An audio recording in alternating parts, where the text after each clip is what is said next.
football clubs that played in UEFA Champions League last night both scored goals and then conceded total of 9. One scored 4 in Russia and the other in the city of Manchester, and they got 5 in that encounter against RB Leipzig. A total of 14 goals scored by the English teams that participated in this week's UEFA Champions League. Check it out. 2 from Liverpool against their opponent right there at Anfield. And Manchester City traveled to France against Marseille to get 3. United on 5.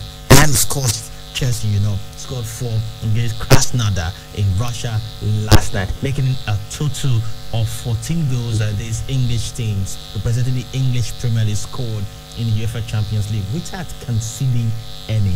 What a week it has been for the boys from the Premier League as far as the UEFA Champions League is concerned. Football will continue, but in the second tier of continental football, that is the UEFA Europa League, and 2 English teams also will be participating tonight. Tottenham Hotspur and Arsenal, teams from London, as well as Leicester City, rather, the 3 English teams participating in the UEFA Europa League this is hopefully that they can copy teams from Champions League, from the early football, what they did this week. Maybe they can't do that tonight. We'll also be diving into other football matters. In fact, we'll be making a phone call to Asha Faladay, someone that is driving women's football, rather, to the place that we'll call the Cana Land. You know what I mean? So, but you know how we always do. Before we get to all the razzmatazz about what happened in football, because I like to do that when we get to the segment sponsored by BetPay. We'll be talking about other sports, what is happening in athletics, what is happening in tennis as well. We have all that package for you as far as this show called Sport Fiesta, reaching out for 92.7 KFM that here in the city is concerned. I'm the sports Berlusconi Sanofi Francis. As usual, the Ibracadabra Sports Salim Ibrahim inside the studio with me this Thursday, and together we're going to make it worthwhile for you. Let's just dive into it, Ibrahim. Let's start from Novak Djokovic. He got to the quarterfinal as at last night, just some couple of minutes before Chelsea ended their game and before Manchester United started theirs. He played against Bonus Church last night. He won it in straight set, and he's talking about the Vietnam Masters that is currently going on. He is in the quarterfinal now. The modern is he could end the year as the world number 1.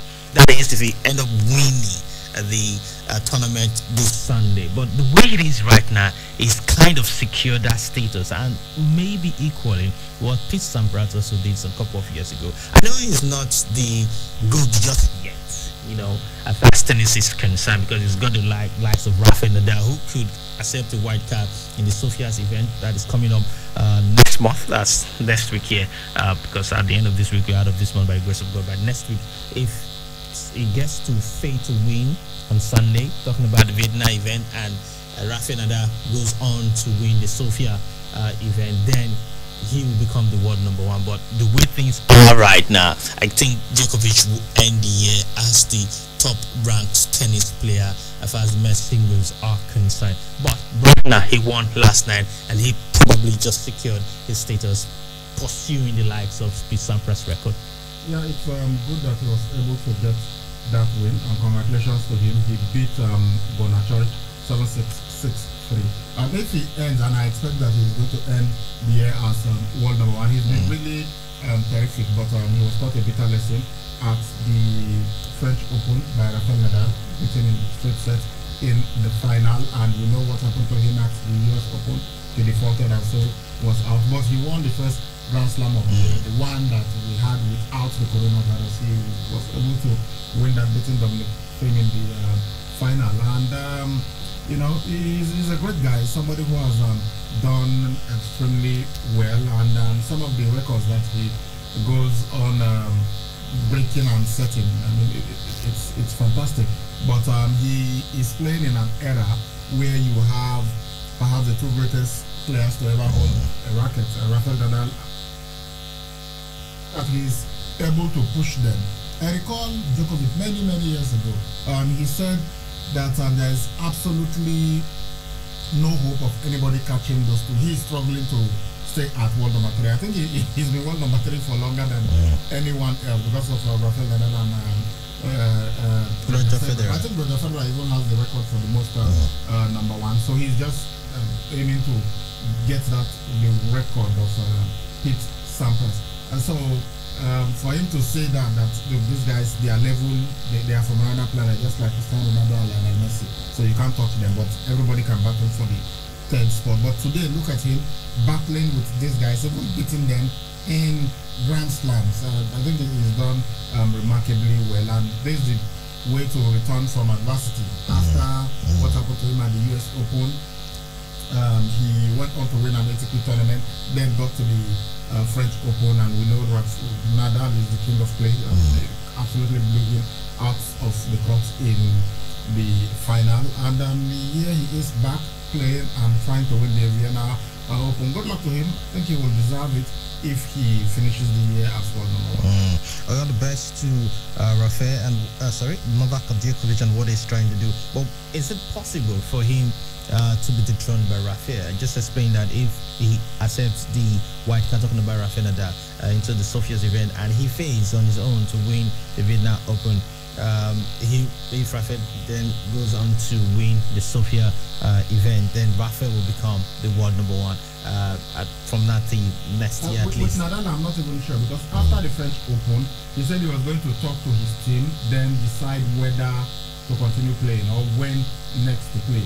So I think he wants to really take care of himself, take care of his body. He's 33 now, so you've got to be careful the number of tournaments that you play. Roger Federer is 39, and he's been able to last this long because there are times when, after he got to a certain age, he started selecting the tournaments that will play. He even skipped the French Open a couple of times just because he knew, well, I don't even have a chance of winning this, so let me concentrate on other ones. And that's why when everybody thought he was not going to win a Grand Slam again after his 17th Grand Slam, he went on to win 3 more, and he's now on 20. So I think Nadal is also going to have to follow that line. You don't just play every tournament just because you want to finish the year's world number one. I don't think that's how Nadal thinks. If he plays in the Sofia Open, it will be because he wants to, he feels okay, he needs to start preparing for the Australian Open that will hopefully come up in January. I hope the coronavirus cases that are on the rise all over the world will not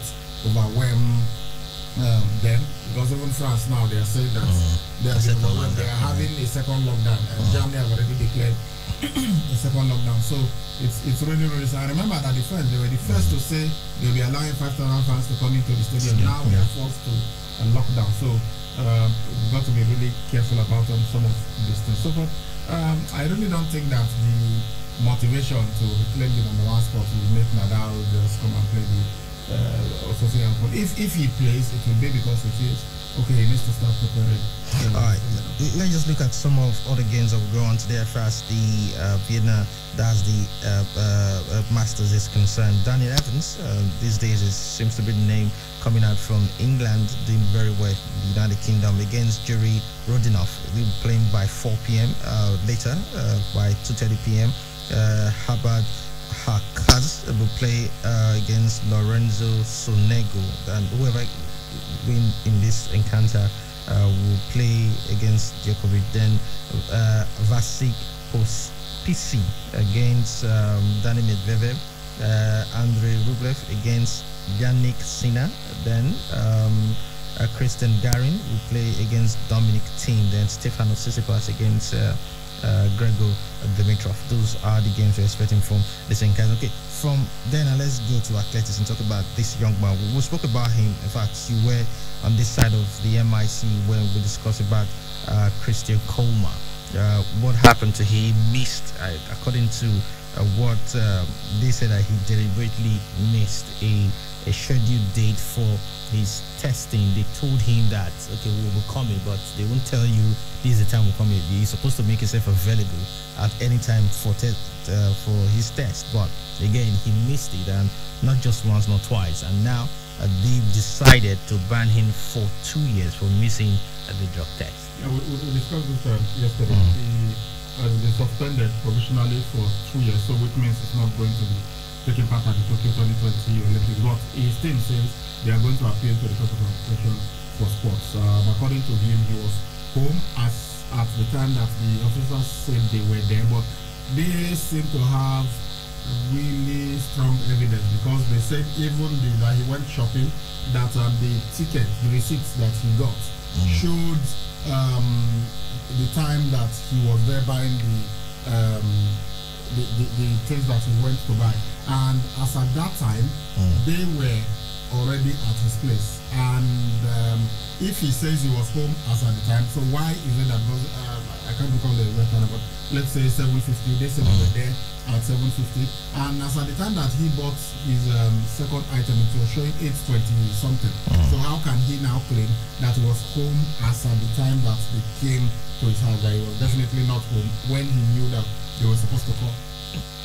Waited for 1 hour. They said they were knocking on his door every 10 minutes and ringing the bell, and he did not respond. So clearly he wasn't at home. So all these ones that he's saying, it's like even the evidence that he's providing is indicting him, because you know, even here in Nigeria, you go to a supermarket and you buy anything, they print a receipt for you. The receipt shows the time that you were there. So you can't be at that place at 7:50, and you now maybe they invite you for questioning, and you say no, I was home at 7:45, but the receipt showed that you bought something somewhere at 7:50. So you can't be two places at the same time. It's not possible for any human being to be doing that physically present at two different locations. It's not possible. Physics does not allow it. So it will be sad if he cannot prove it. Let's see what will happen when he goes to the court of arbitration for sports. But it seems that we will not be seeing him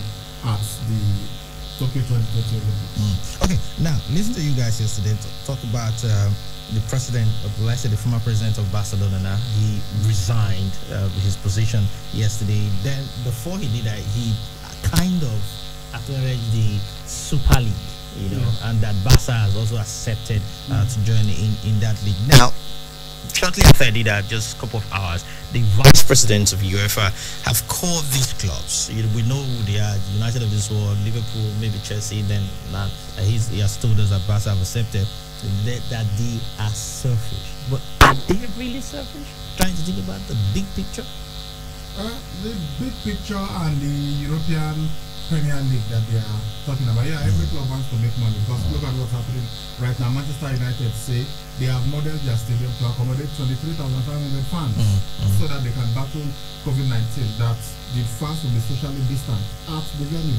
But the UK government is insisting that no fans until at least March. So Manchester United are not happy about that. And they have told us that they have lost 70% of their revenue. So what will they be doing with 30%? So maybe it's because of the reality, and because we didn't really expect something like COVID to come, and now we are seeing it, and it has gone on for how long? Since March, everywhere has been shut down, talking about sporting facilities, and we may not see it until next year. And so they feel that if they get hit by something like this again, the clubs might fold. They will not be able to survive. We've already been told that if this continues for a couple of more months, then even the clubs in the Championship and the lower leagues in England, they will just fold up because they will not be able to survive. I'm really shocked to hear that, because I thought that over the years they've been making some profit. So for Manchester United, that has consistently over the years, Manchester United will always be in the top 3 of the richest clubs in the world. So for them to be saying now they don't have money, or just because of 1 year of COVID, they will be having serious financial troubles. But I don't know, I'm not a financial expert, I don't understand how all of these things work. Maybe that's why they are thinking about other means of making money, because we are talking billions when the European Super League. But I'm sure UEFA is not going to, I don't want to say allow it, because it will mean like maybe these clubs are slaves to UEFA, and it's only what UEFA wants. They can break away if they really want to, but believe me, UEFA will do everything legally possible to scuttle it, because they know that it's going to affect their own competition. And that's why you are hearing all of these things. These clubs are selfish, they just thinking about money, they are greedy and all of that. But I think the clubs will have to find a way to survive. So if UEFA or FIFA or any other federation or confederation isn't comfortable with this, then maybe they should find a way to allow the clubs to make more money. That way, if you are satisfied where you are. You will not want to go elsewhere. But when somebody says, okay, come, let us do something, this one will give you more money, you will compare it with your current situation and think, okay, it will be better for me to go somewhere else.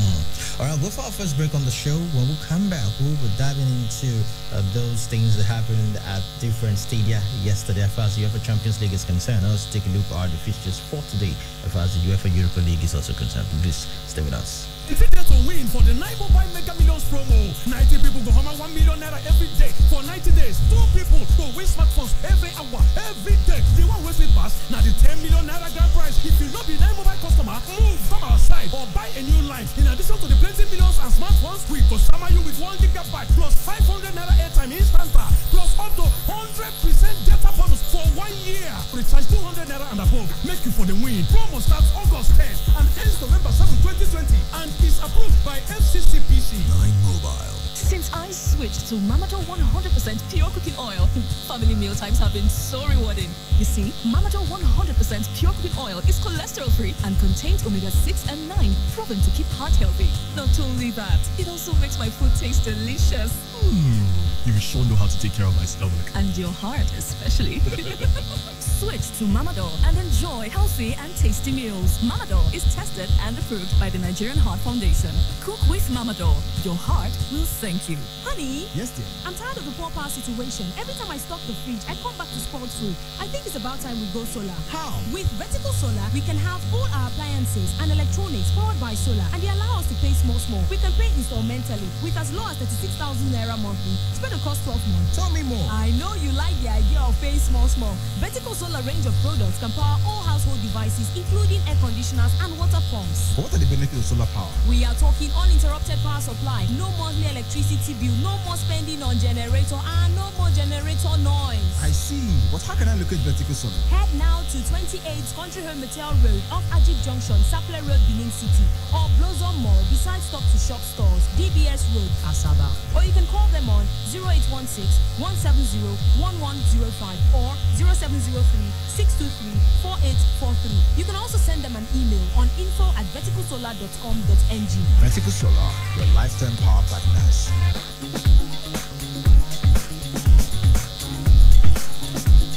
Thank you so much for staying with us on the show this lovely Thursday morning. Now, let's go straight to Russia. Let's start with Chelsea. They started first, so let's start with Chelsea against Krasnodar. It was looking so kind of scary at some point, especially the first 45 minutes. The way Chelsea approached the game, their backs were against the wall. They got the goal from Callum Hudson-Odoi. Maybe the goalkeeper should be blamed heavily for letting that ball go in. But afterwards, they came out from the tunnel in the second half. They were much a better side than what we saw in the first half. And they took their opponents away from home. We must know that to the cleaners. 4-0 ended for the London side. Yeah, maybe because they knew that Roman Abramovich was in the stands watching. He's a Russian, so he's a Russia. And when they came, he was there at the stadium to give them support. The first 45 minutes was really disappointing from a Chelsea perspective because you feel that no matter which team Chelsea fields against Krasnodar, they should be able to win comfortably. I didn't even expect that Kai Havertz and Timo Werner would be starting that match, but they did. And yet Chelsea were struggling, and it just did not feel right the way they were playing.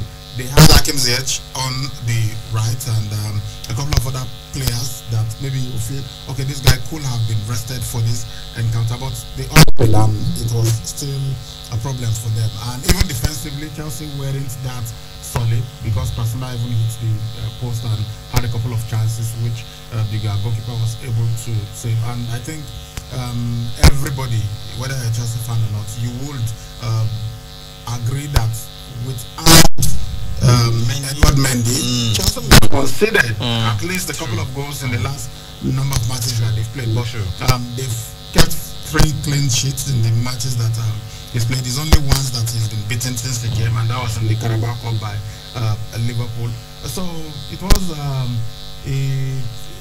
cagey display in the first half.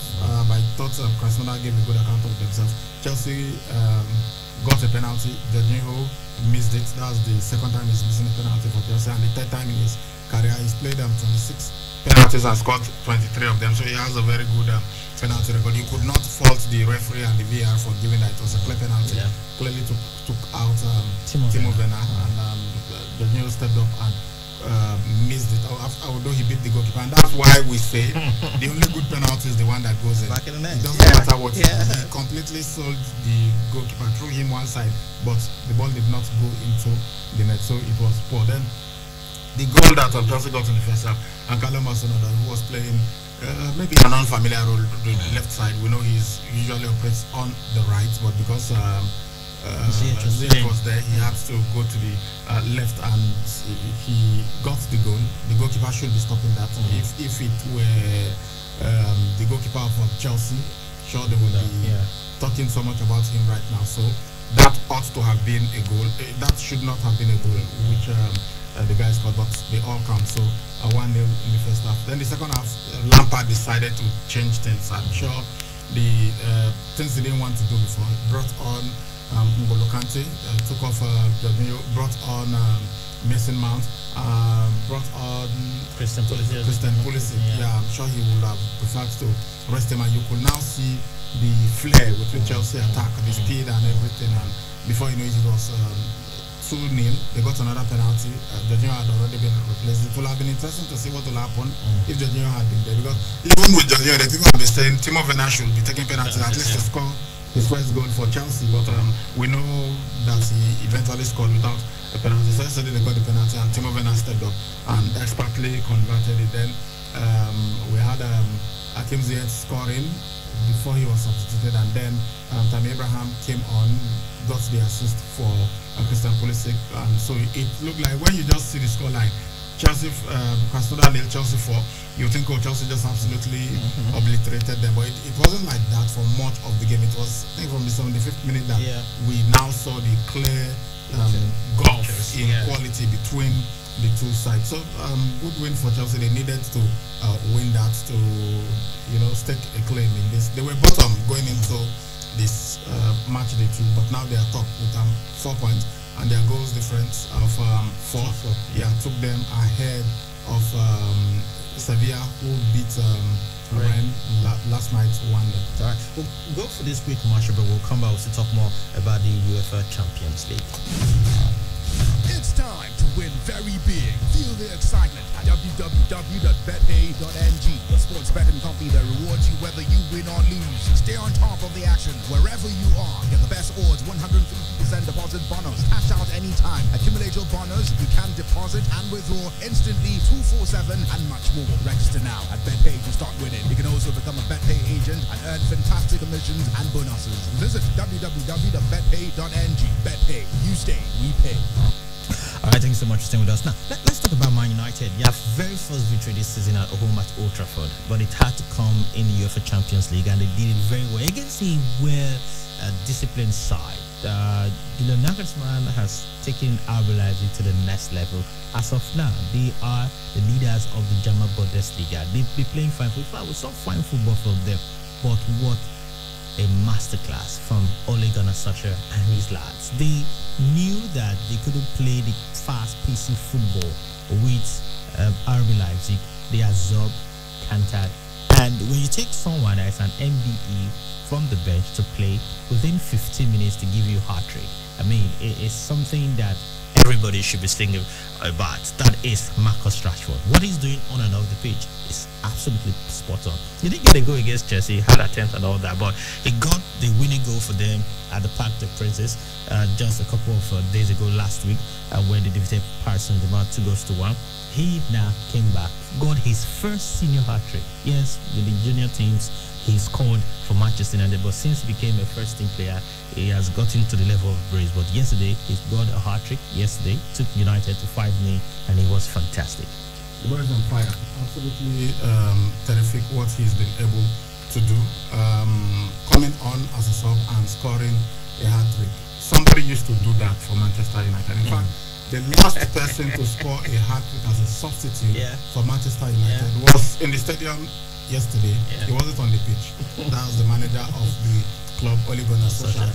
The last time this happened was in 1999, in February 1999. He played against Nottingham Forest, and Ole Gunnar Solskjaer, we know him. He built his reputation on being an impact player off the bench. The best substitutes that I've ever seen. The appellation of super sub perfectly fits Ole Gunnar Solskjaer, and he must have taught Marcus Rashford a few tricks because he just came on and scored a hat-trick. Mason Greenwood also among the scorers, and even when there was a penalty, Marcus Rashford was on a hat-trick then. He had scored 2 goals, and that was a penalty, but it's right, so Martial just took it. Yeah, he could have insisted on taking it to score the hat-trick. That's professionalism, and he still went on to score his hat-trick. So for Manchester United, they've been really awesome in the Champions League. It will be great to see how far they can go. Yeah, but I think they've done well. So all the criticism, all those early criticism that they face, I think people are beginning to say that there is a good side in there. So with time, I'm sure they will keep developing, keep improving. But Juve, what is for them now? The season in the Serie A is not going the way they want it to go, but these are early days in the Serie A, also in the UEFA Champions League. But to lose at home in Turin to Barca, to him, it's kind of embarrassing. Yeah, really embarrassing for them. I know Cristiano Ronaldo did not play because of COVID, but come on, you won the first game without Cristiano Ronaldo 2-0. So yesterday against Barcelona, they should have done much better, but it didn't happen for them, and they have it all to play for now. We've from the beginning we've really said it's going to be Juventus and Barcelona qualifying from that group, and I think even the results elsewhere favored them because Ferencváros and Dynamo Kiev played out a 2-1. So Juventus are second with their 3 points. The other two they have 1 point each. So I think they will still rectify it and get out of this group, but they ought to have played better against Juventus, against Barcelona yesterday. Let's take a look at the comprehensive results now from the games played from Group E down to Group H. Okay, in Group H, Istanbul versus Sahir, they lost 2-0 at home to Paris Saint-Germain. Moiskin, from Everton, now doing well. They lost Neymar to an injury, and Moiskin stepped up and he was able to help them get this win. And as you said, Manchester United beat RB Leipzig 5-0. So Manchester had the best performance last night. For Group F, Borussia Dortmund 2, Zenit St. Petersburg 0, Club Brugge 1, Lazio 1, and then we told you earlier FC Krasnodar lost 4-0 at home to Chelsea, while Sevilla beat Rennes 1-0. Those were the games played last night as the UEFA Champions League is concerned. Very soon we'll try to connect with Ashraf Alade, who is heading the Women's Football League in Nigeria, and like I said, it's taking us to Land, that is the promised land, where now we know that women's football in Nigeria don't longer have those walkovers. I mean, people come now to play football and all that. We'll be connecting with her very, very soon on the show and get to talk to her as we wait for her to connect with us.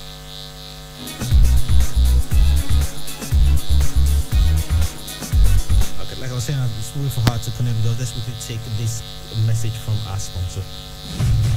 If I put this one, I get 500,000. If I put this one, I get 1 million. Which one when you talk to yourself like this? Never your bet pay. On bet pay, they go reward you whether you win or lose. Remember, say 150% first deposit bonus they wait for you. If you deposit and withdraw each counter 24/7, and many of them get package full brand, go register for bet pay and start with the one. Person fee be agent? Yes, now you become agent and then you go to get bonuses. Oh yeah, go www.betpay.ng. BetPay, you stay, you pay. Alright, thank you so much for staying with us on the show this morning. Now we have Ashraf Alade with us on the line this morning. Good morning, ma'am. Good morning. Good to have you, Ashraf Alade, the chairperson of the Nigerian Women's Football League. It's all about the NWFL race now. Everybody's talking about it in Nigeria and also internationally.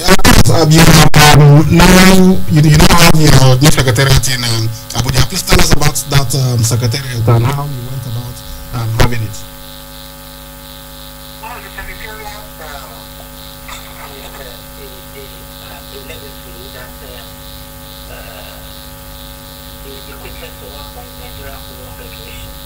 The three leagues was given the building to serve as the new home for the Nigeria Football League, and NWFL was given the path of that building. Okay. We had to create, which we had to renovate, which we had to refurbish, to make it befitting and beautiful to serve as secretariat for the Nigeria Women's Football League.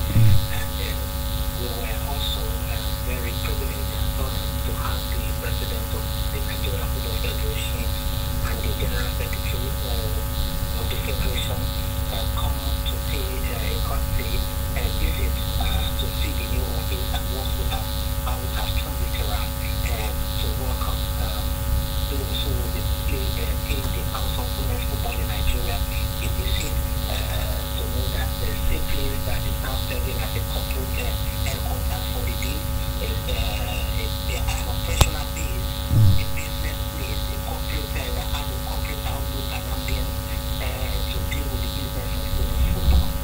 Okay.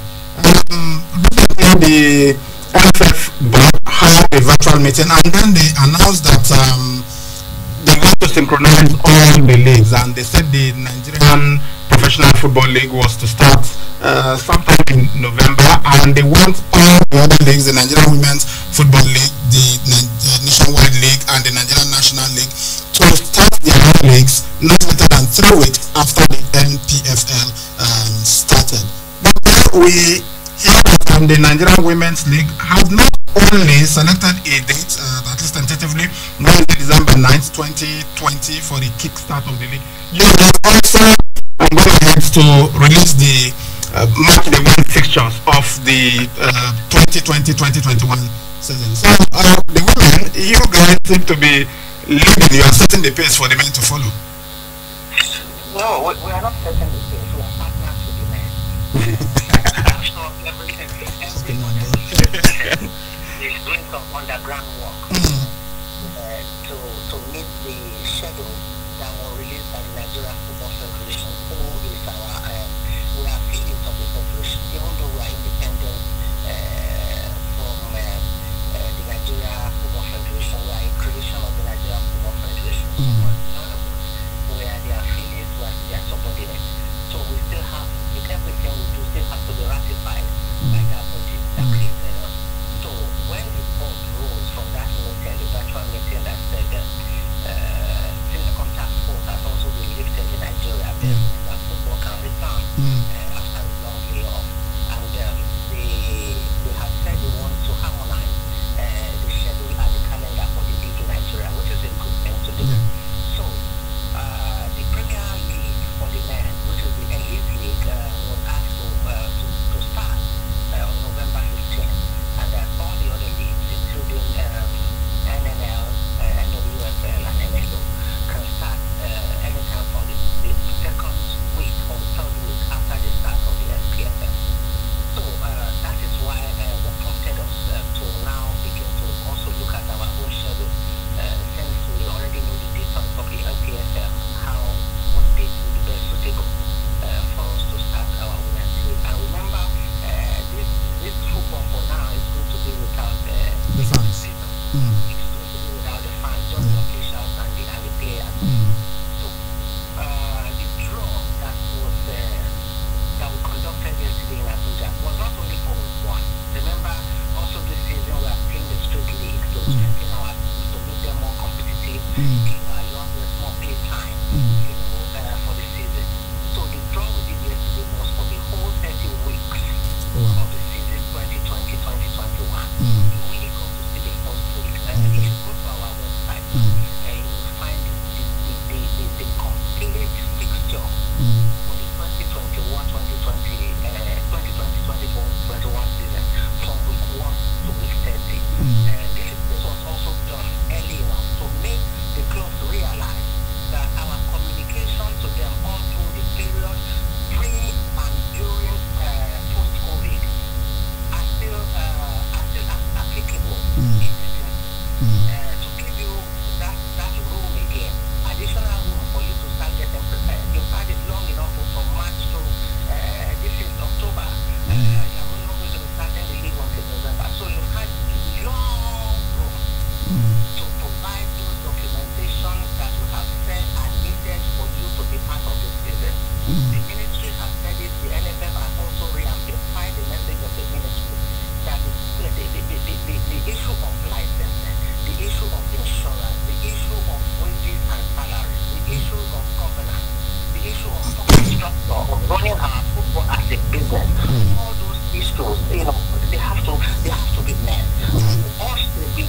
using this game as business, not as charity. And CAF and FIFA have also said to us through the federation, advising all the leagues that this governance, this structure, funding, marketing, they want to see a model that is not only in sync with the rest of the world. They want to have a unique model. That's what's going on.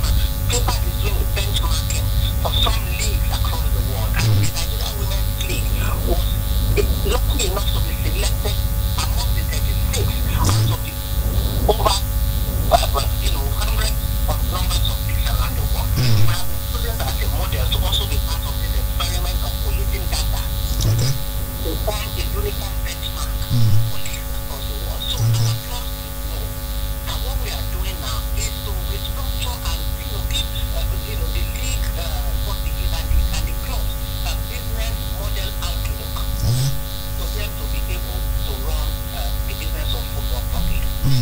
Yes, actually, so you are not within the men, you are just partners. Okay, well, you are first among equals.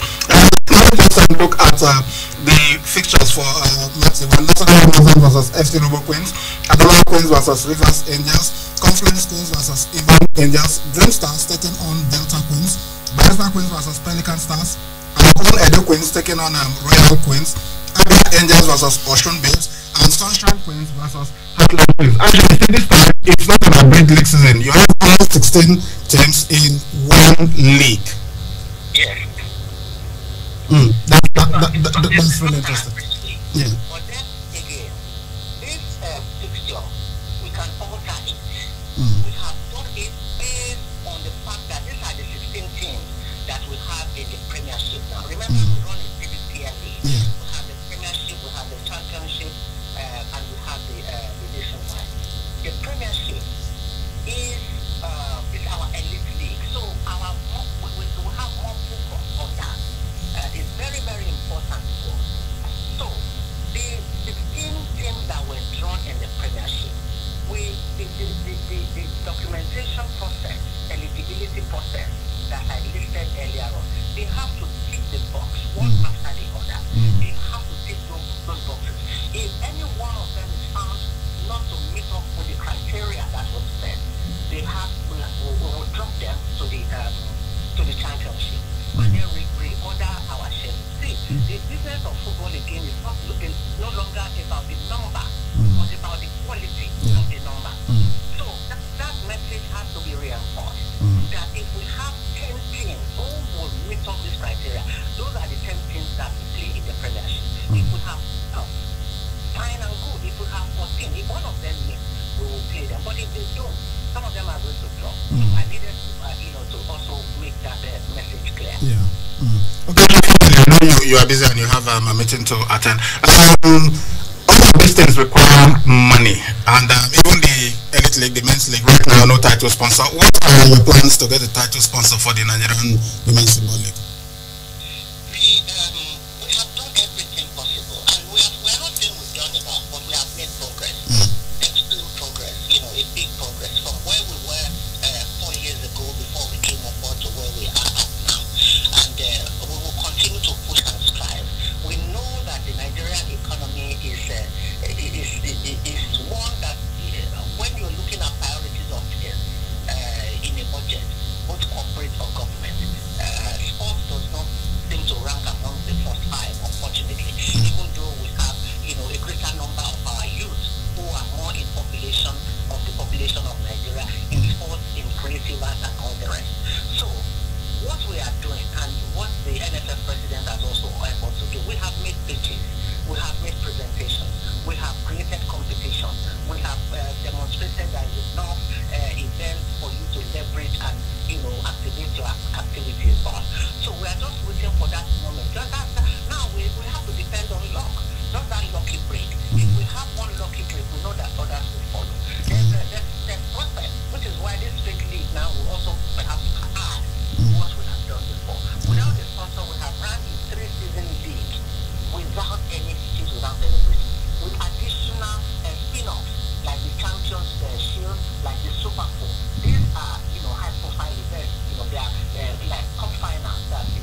Thank you very much for talking to us.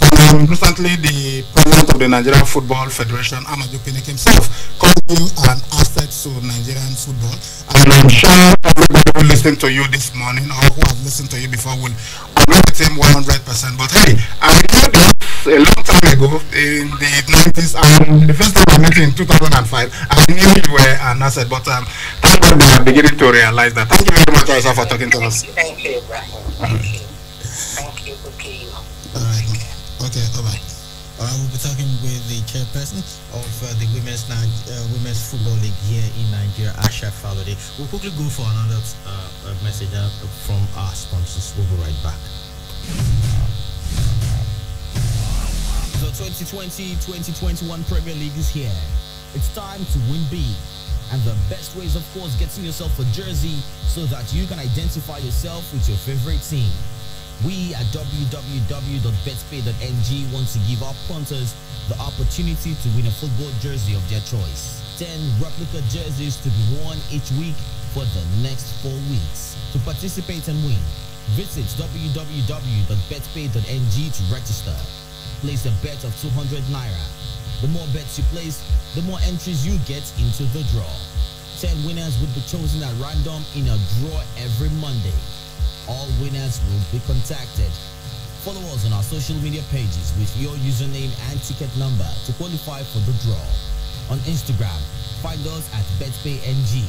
On Facebook, find us at www.facebook.com/BetPayNG.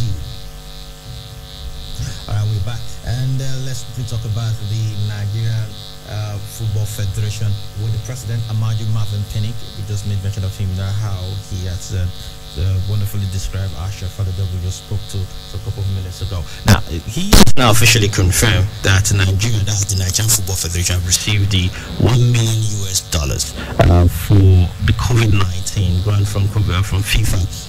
They don't know that we're flying from one country to another, that they've received the money. They don't want to tell us that they received the money and all that because they don't want to share it the way they promised that they will share it and all that stuff. But he has also come and said that, see, I told you the way we were going to share this money. What we receive is for the women, and we're going to give it to the women. But these things, they don't come once the way they just say that they will give you $1, they will just come and give you the entire $1.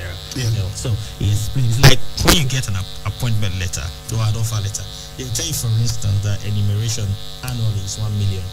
They're not going to give you 1 million and forget. They pay you. You don't do the calculation installment. That is monthly. Yeah. So maybe some of us, I don't know where the reports were coming from, but you know, sometimes we.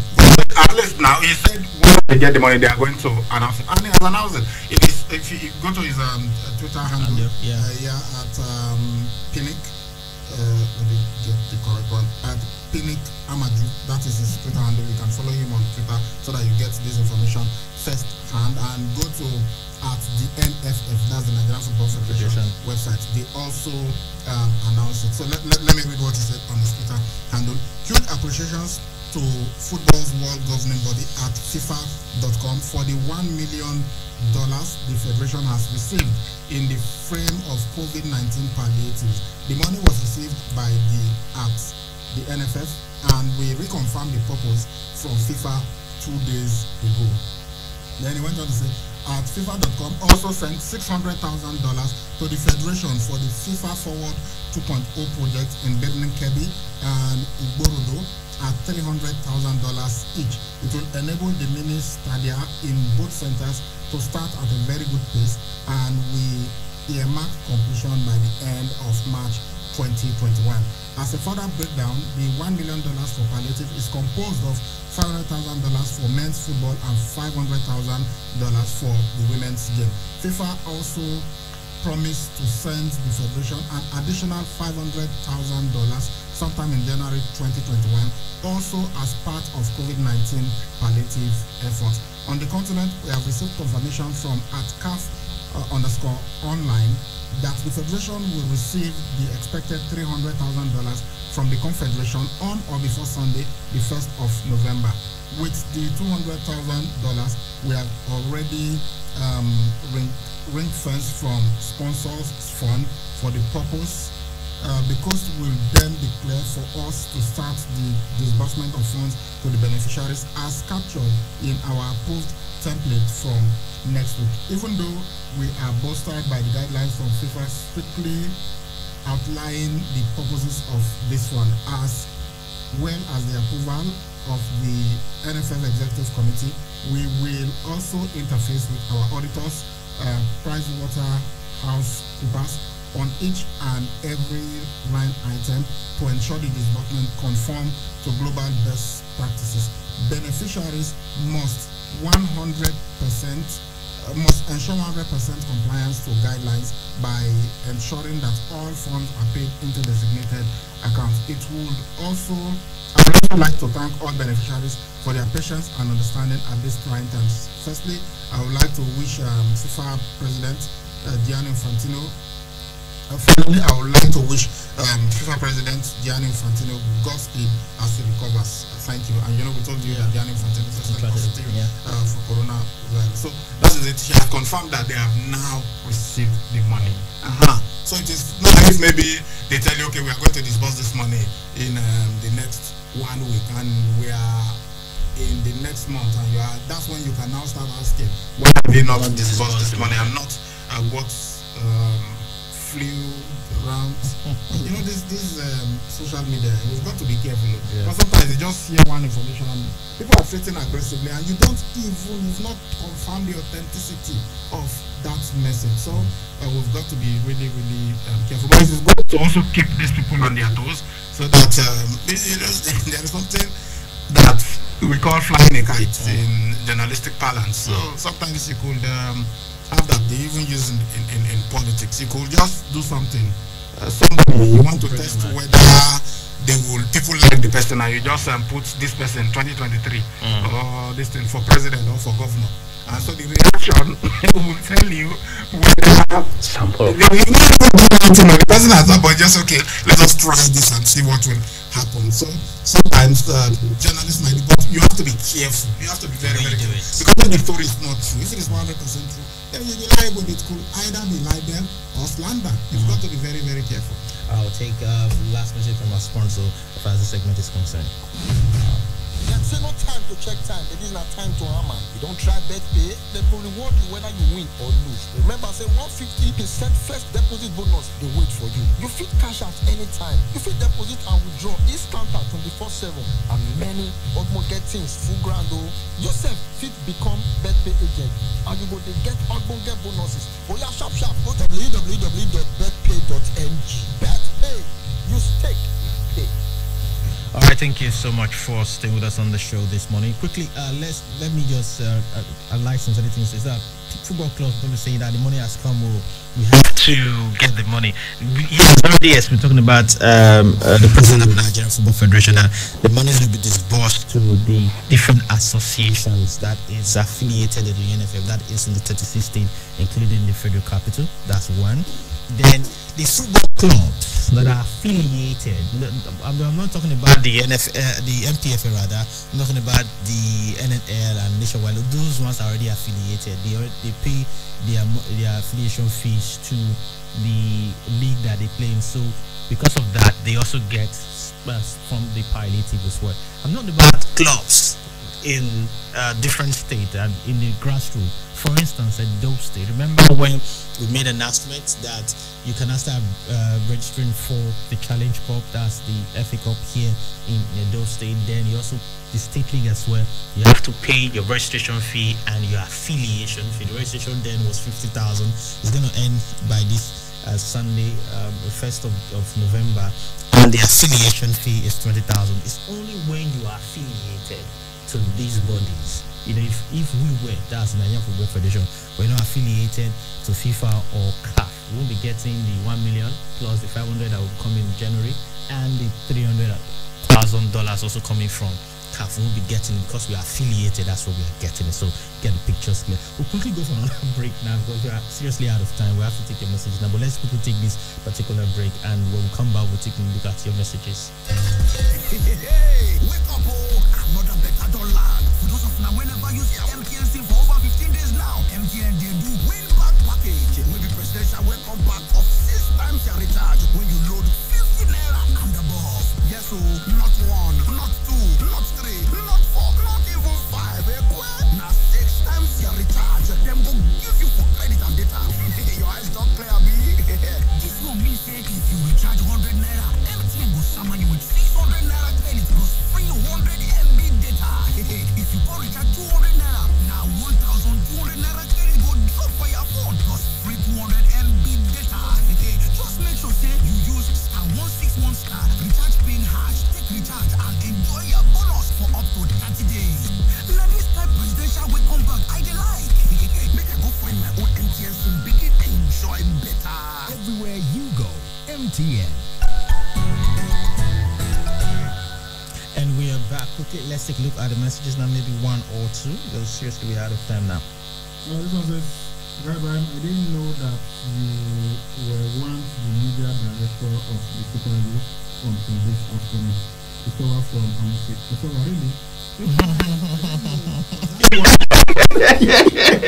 Where did you hear that from? What I said.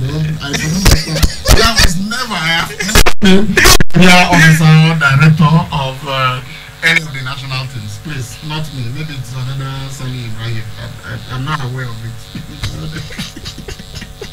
That's that one and they didn't tell me or something. But I didn't say I once was. No, sorry. Good day, sportsmen. I am Quentin from Benin. I just want to wish my club good luck tonight. Hope Cavani is eligible to partake. Okay, yeah, he played. Yeah. I'm sure he said this yesterday. He played in that game. He was eligible, and they won 5-0.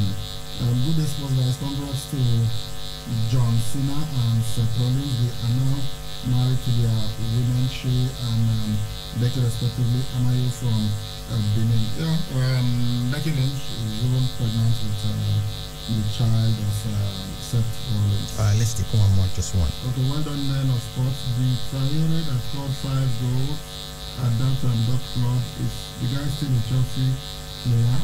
I from No. Not that it's Traore. not even that one. That one is now with Aston Villa. Yeah. That's not it. Alright, this is where we have the recordings on the show. Now let's quickly take the final whistle on the show this morning. To have him here is a nice bonus for myself and the squad. I'm very pleased we put on what I thought was a good performance. I always feel the support of the owner of the club, whether he's here at games or not. A couple of my staff members spoke to him, but by the time I came out in the warm-up, he wasn't around. We got 4 goals and a clean sheet in his own country, and I hope it made him happy. Chelsea manager Frank Lampard says he always feels the support of club owner Roman Abramovich, who was at the stadium last night as the Blues beat Krasnodar 4-0 in the UEFA Champions League. That was the final whistle of Sports Fiesta this morning. Of course, we'll see you later. Bye-bye. 92.7 KUFM. Trying to get or receive information through all corners of the globe requires unprecedented internet service. At Wireless NG, we provide fast, reliable, and affordable unlimited broadband internet service for homes and businesses. Service is currently available across Lagos and Benin. Visit us today at Wireless NG 5 Ramaya, Ikenede Street off PZ Sapler Road, Benin City, or our marketing office, 70 Olowo Complex, Airport Road, Benin City, or call 0807-887-9960 or 0703-672-9147. Wireless NG, erasing internet boundaries.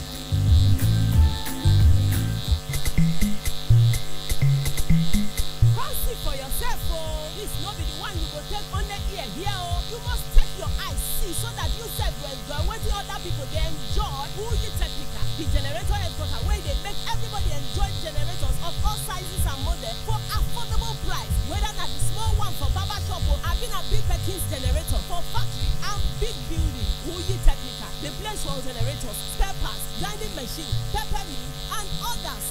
Mention the name and size of generator where you want. Bakam, who you technical get them. For the kind of money where they your pocket.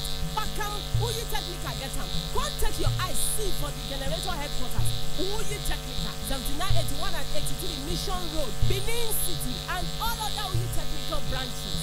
Uyi Technica, affordable products for everybody jollification. Hi, this is Madonna. Hey, this is John Bon Jovi. This is Steven Tyler from Aerosmith. Hey, this is Kylie. Hi, this is Simon Cowell. You guys rock! 92.7 FM. This is Two-Face Idibia. What's up, my people? It's your girl, Yemi Alade. My name is Il Bliss, aka that Igbo boy.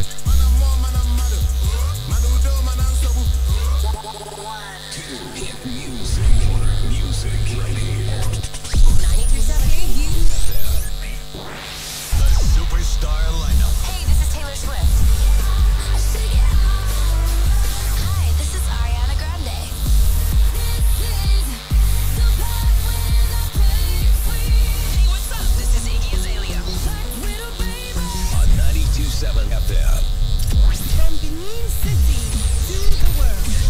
This is 92.7 KUFM News. The time is 9 a.m. Good morning and welcome to the KUFM News Update at 9. I am Charles Oporum.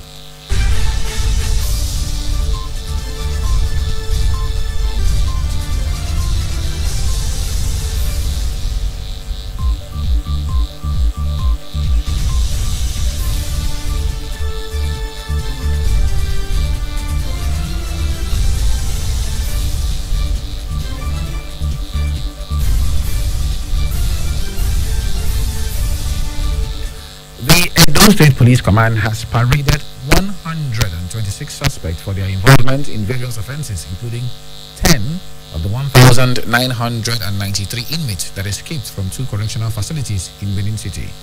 Also paraded were suspected looters of private warehouses, arsonists, car snatchers, among others. While parading the suspects, the State Commissioner of Police, Johnson Kokumo, enjoined members of the public to return to their daily activities without fear of being attacked by hoodlums, as officers and men of the Nigeria Police Force are ready to arrest anyone who takes to violence and crime in the state. Youths at Zafik Hotel neighborhood close to Benin Auchi bypass on Wednesday morning apprehended a young robbery suspect after a failed armed robbery attempt. A young man of about 25 years of age, whose name could not be ascertained, was nabbed after a failed attempt to snatch a Mercedes-Benz C-Class wagon from one Mr. Daily Desmond. Chinedu reports that the robbery victim, Daily Desmond, was later admitted into a private clinic at Idokwa community following severe machete-cut wounds from the robbers, while the suspect has been handed over to the police. The Edo State Governor, Godwin Obaseki, has approved the appointment of Prince Clement Obaimi Ogbena as the village head of Ujirami in Akoko Edo local government area of Edo State. The governor gave the approval at the weekly executive council meeting held via Zoom on Wednesday, October 28, 2020. Other traditional rulers whose appointments were approved include Chief Anthony Aikmebe as Simofu as the clan head of Nyelen in Esan Southeast local government area, and Chief Sumaina Momodu in Luafemi IV as the Ngali of Era in Owan East local government area of the state. Names of the traditional rulers were presented by the Commissioner for Local Government and Chieftaincy Affairs, Honorable Monday Osaigbebo, who sought approval for their appointments after due diligence and in accordance with the provisions of Part 2 of the Traditional Rulers and Chiefs Law 1979. President Muhammadu Buhari has urged all Nigerians to seize the opportunity of this year's Eid al-Maulud to reflect on the virtues of the Holy Prophet by showing love and understanding for fellow citizens. He also urged Nigerians to avert the second wave of COVID-19 in Nigeria, saying the nation's economy cannot bear another round of lockdown. Buhari's position was contained in a statement by his senior special assistant on media and publicity, Garba Shehu. On the COVID-19 pandemic, Buhari noted that the country has so far managed the problem successfully by keeping the numbers as low as possible. And finally, on the news update this morning, the meeting between the federal government and the Academic Staff Union of Universities deadlocked on Wednesday as they failed to agree on the payment platform to be used in disbursing the salary arrears and the 30 billion naira earned allowance of the university lecturers. The federal government team, led by the Minister of Labour and Employment, Chris Ngigi, offered to pay the salary arrears and the 30 billion naira earned allowances of the university lecturers through the integrated payroll and personnel information system platform, pending the rollout of ASU's preferred platform, the University Transparency and Accountability Solution, UTAS. But the ASU delegation, led by its national president, Professor Biodu Oguyemi, insisted that the payment should be made through the UTAS. Second to their failure to reach a consensus, the parties agreed to consult their respective principals and stakeholders and adjourned till next week, Wednesday. And that's the KUFM News Update on the hour. I am Charles Oporum saying thanks for listening and good morning.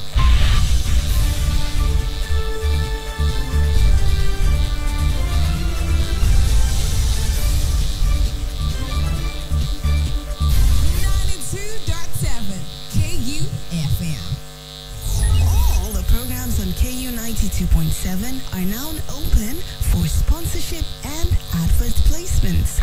For sponsorship and advert placements, call now for inquiries 070-380-50243 or 080-8877-3644 or visit KUFM Marketing Office located at the top floor of the Enterprise Foundation Building, number 62, Ihama Road, Benin City, Edo State. 92.7 KUFM is your business growth partner.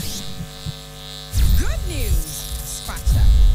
Great news! KUFM 92.7 is about to turn the excitement up a notch again. This time, we'll bring the world to you.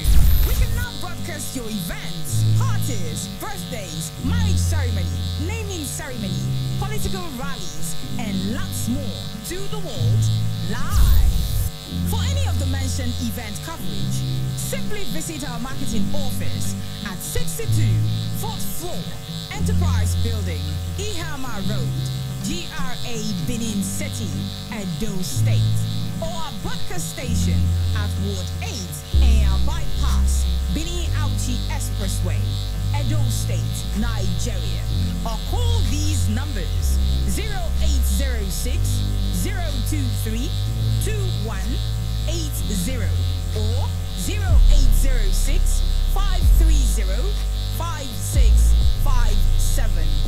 KUFM. Turn on excitement.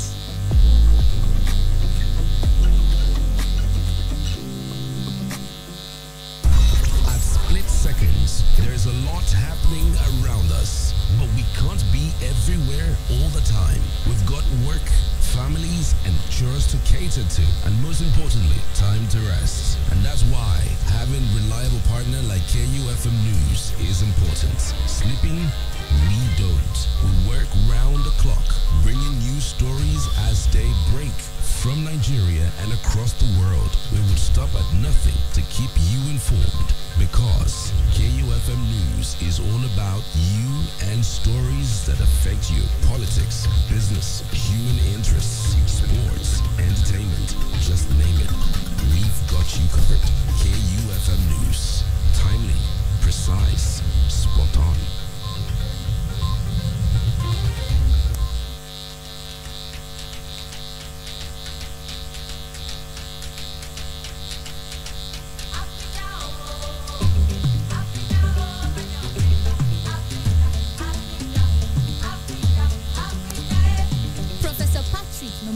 On African politicians. The African politician is perhaps, with due respect to them, Africa's curse. The day the African politician realizes that the occupation of political office and political space is one of servant leadership, that is the day Africa will begin to move in the right direction. The day the African politician realizes that the occupation of public space and public office is an honor and a privilege, that is the day Africa begins to move in the right direction. The day the African politician recognizes that the occupation of office is not one for the privatization of public wealth, that is the day Africa will begin to move in the right direction. The day the African politician recognizes that they do not have the monopoly of wisdom, that is the day that Africa will begin to move in the right direction. The day the African politician realizes that longevity in office is not the solution to African problems, that is the day Africa begins to realize our potential. The day that the African politician begins to remember that the electoral vote is a charge for them to deliver on health, on agriculture and education, that is the day Africa will begin to know her place in the world. The day the African politician is liberated from the chains of greed, that is the day that Africa will realize her potential.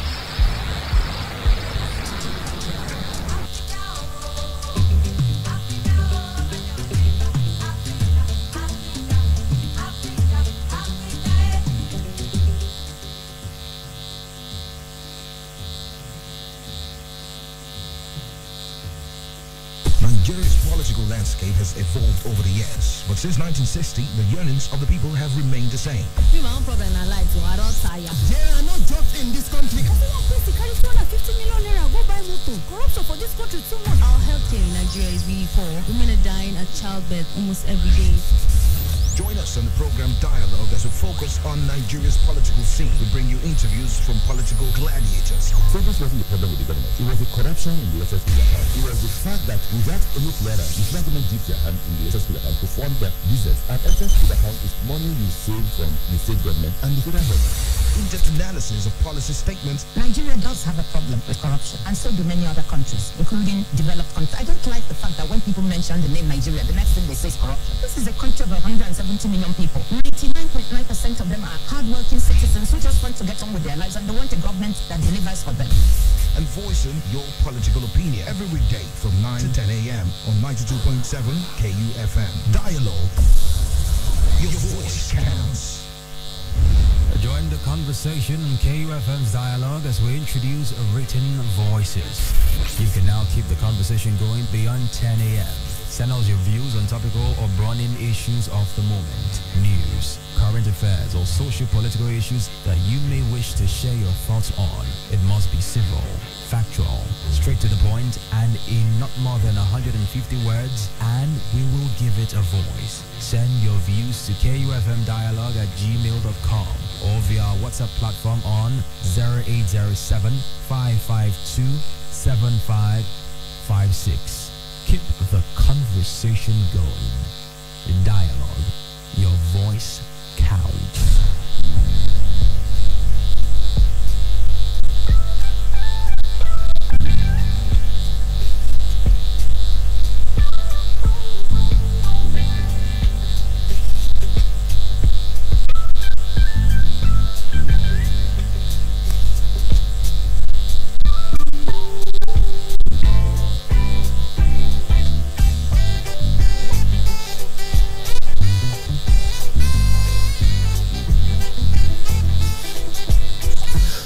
Good morning and welcome to the program Dialogue on 92.7 KUFM Benin City.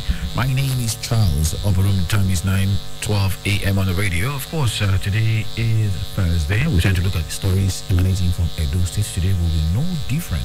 We'll do just that. But before then, let's check out some of the messages you sent us. This one says, "Good morning, Mr. Charles. Thank you for giving us this platform. Our leaders keep telling us to emulate the Prophet and the Christ. Our leaders should lead the way in this sermon." Ima from Ekose. Okay, thank you very much, Ima. Basically, you're saying walk the walk and not only talking the talk. This one says, WTODG, Nigeria must move, do everything possible to deliver one of our own, Okonjo Iweala, as she struggles to emerge a DG of the World Trade Cathedral. Okay, Ibrahim from Agbo Road. Well, I guess we're doing everything possible. And seems like she's definitely going to get it, most probably, despite everything. All right. Good morning, Charles. Why this discrepancy in statements made by the Lagos State Governor and the Army? Why the evasiveness? These are signs of bad administration. Our leaders should firmly grasp with the fact that Nigerians have wisened up. It's no longer business as usual. Federal and state government should evolve noble objectives that protect public interest adequately. Henceforth, Nigeria should be totally recognized for positive innovations only. We need a responsible youth bracket. Changes in all ramifications. Thanks. Andy Akideno. Okay. Okay. All right. All right. Thank you very much, Andy. And this one says, "Good morning, Charles. The absence of police officers on the road has led to many robbery."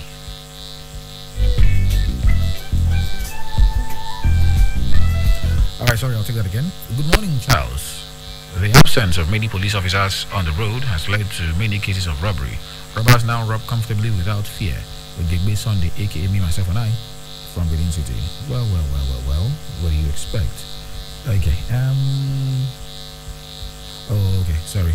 I think we've exhausted the messages here on this particular platform. Let's check out our WhatsApp platform. Find out how many people who sent in messages here. Okay.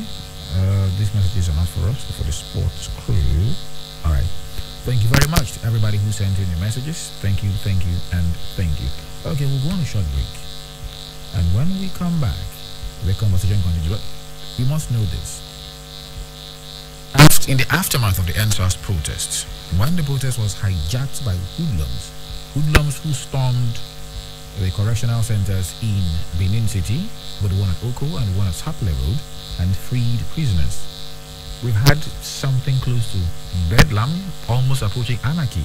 We saw people arbitrarily block roads, put tires on fire, prevent vehicles from moving around. Some even resorted to vandalism and all that. But we've gradually seen a return to normalcy in the state and even in the country generally. However, the people who escaped and the people who looted government storage facilities, not the ones who looted warehouses for food now. I mean, COVID-19 palliative. But people who went after private property, government storage facilities, carted away supplies for medicines, for medical facilities in the states. Well, I understand that the police are going after them, and so far so good. We've recorded some successes. Now, yesterday, the Edo State Police Command paraded 129 people, out of which 10 are said to have been escapees from the correctional facilities in the state. Our correspondent Musa was there and he filed in this report. We'll listen to that report, and when we come back, the program continues in earnest. Stay with us. The suspects, numbering 126, were made of men and women as well as teenagers. They were arrested in parts of the city center for various offenses such as default of curfew and arson. Others are suspected car snatchers, looters of government medical consumables, and private warehouses at the state police headquarters in Benin City. The state commissioner of police, John Sikukumo, who paraded the suspect, said 10 of the 1,993 inmates of Oko Correctional Center on Airport Road and the Benin Correctional Center on Saple Road, who escaped on 19th of October after jailbreaks, were rearrested by the police. The 10 rearrested male escapees are Emmanuel Udo, Friday Eti, Victor Akpoto, Lucky Precious, Osarume Enoragbon, Patrick Egwavoin, Abraham Matthew, Endurance Ifobo, Mohammed Adamu, and Henry Atadi. The NSAS protest was hijacked by criminal elements who embarked on destruction of property, arson, breaking and stealing, burglary. Some got themselves engaged in total brigandage. It was very, very clear that the criminal elements actually hijacked the NSAS protest. We have the number of police stations raced down. Some instances, arms and ammunition were carted away. Public warehouses were vandalized, looted. Individuals were violently attacked for no just cause. Unprovoked attacks on innocent citizens. Unprovoked attacks on policemen who were discharging their statutory duties. We have the clear directive of the Inspector General of Police to put an end to all forms of violence, all acts of lawlessness. He said the police were ready to restore peace to the state. We have the clear directive of the Inspector General of Police to reclaim the public and, of course, restore the confidence of members of the public in our ability and, of course, our capacity to restore peace, everlasting peace. I join the Inspector General of Police to say here loud and clear that enough is enough. Meaning, we will mobilize all resources, all police operational assets, all police operational resources, both human and non-human, to ensure that we bring back peace. Peace to the land where no abiding citizens can go about their local businesses without fear of being attacked by hoodlums. We have commenced to look seriously into the activities of the criminals. We have commenced action against the criminal element, and that is why we have shown to you today the number of arrests we have been able to make. Some of the suspects spoke on their level of involvement in the crime charged against them. When they come arrest you, police say I don't carry bag of rice for inside custom house. They did not see me inside the custom office. So where did they arrest you? I was walking along the fence of the custom road going to buy medicine. That's how soldier arrested me. They said that I took rice. I did not see anything in my hand. They said why you had defaulted the lockdown. The coffee gentleman, yes sir. So when were you arrested? At near EBS there. After 9. Midday is inside my yard. 9 people come, call the shoot gun. Now they go to the police, they come begin to drive everybody. Me myself don't know any place for Benin. What do you carry business gun? That's not gun. Okay. Don't do that. Because okay, me they go use and leg the thing. Me or no people alone now use leg when the thing me wrong. The police recovered 5 AK-47 rifles, 2 locally made exhibit guns, 1 locally made gun, 1 Lexus 330 SUV with registration number KWL205AZ, 1 Toyota Camry saloon car with registration number LSD231GD, 2 bags of 50 kg and 1 bag of 25 kg rice and 24 crates of assorted drinks were recovered from the suspects. Nosahai Wadia, KUFM News.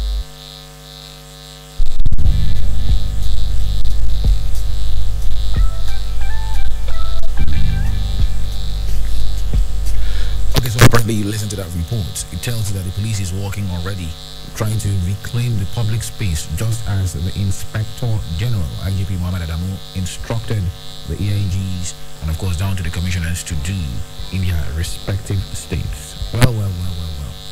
129 people paraded, out of which 10 were escapees of the NCS. All right. We'll come down to that in a moment, but first off, let me introduce my guest on the program this morning. We have here with me Mr. Harrison Omodio. He's a road management officer and a public affairs analyst. You're very welcome, my brother.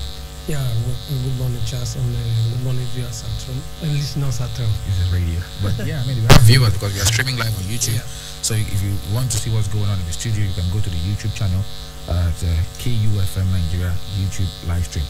Now, the police have said they've arrested 129 people. Yeah. Some of them said, some of them were alleged to have been looters, people who raided customs service, people who raided the government storage facilities. Some even had arms with them, and then some 10 of them escapees of the correctional service. I mean, how does it come to you? To me, it's not strange because the situation we are now is all those things are about to happen because people, there is a coffee, don't go out so time, and people will find that time in that area so hour. So the police don't have any other option than to arrest. After their arrest, they have to do their investigation. I know some of these people will be innocent, and definitely there will be some of the wanted person also inside them. Okay, they say 10 of them actually are escapees that they identify as 10 of you, apart from the 129. Out of the 129, 10 of them are wanted persons already. They've identified those ones already. And interestingly, from inside the NCS, our sources tell us that about 30 people. You remember the governor actually said, I give you from now till this period, come back on your own, nothing will happen to you. Some people laughed at it, some people, made it a mockery. How can you tell? But I can tell you that from our sources inside the NCS, about 30 people have actually voluntarily returned to the prisons here in Benin City. How do you greet that kind of news? Yeah, because they must have that sense of belonging. That if I present myself, being that the governor has pronounced, they might temper justice with mercy. So I still commend those people for coming, and I think the governor extended the time to be tomorrow. Yeah, Friday. Yeah, Friday. So anyone still have opportunity of coming. We looked at it when we heard. Even me, I said, how would governor expect people that have escaped from prison to return back. But looking at the other side, if you obey simple instruction, simple law, you will be pardoned. Because many of them will be there. As we've heard about series of complaints that some were kept there without trial, unlawfully. All those ones, they will now, if they are part of those that return, their case will be very easy. So, is it as easy as that? And many people will be interested, like the masses, like what triggered the actions of what we are facing now. All those police brutality, arresting people kept in your domain without, as if they are not Nigerians. All those things, they have to be properly looked at this time around. Okay. Now let's get down into the full conversation. In the past couple of days, maybe last week, we witnessed a lot of anarchy in the country. I mean, a complete total breakdown of law and order. It was almost like law and order was now, the exception rather than the rule. You were supposed to be here last week, but because of the anarchy we're talking about, you couldn't make it because the roads were blocked. Now the police are trying to dominate the public space, but let's get on to it. The protests were peaceful for a while until towards the end. What do you think was responsible for the breakdown of law and order in the state? Yeah, what was responsible was that people misunderstood the message we sent out. At first, I was part of those that started the protest. You understand? We were very, very peaceful from Ring Road to Ubowo. We were peaceful. People were even coming to identify with us that, yeah, we are part of this. But some of the ones, it triggers to break down on illiteracy. So people were now shouting, Buhari must go. That was not the message we were sending. We were reacting on how SARS were brutalizing our young ones.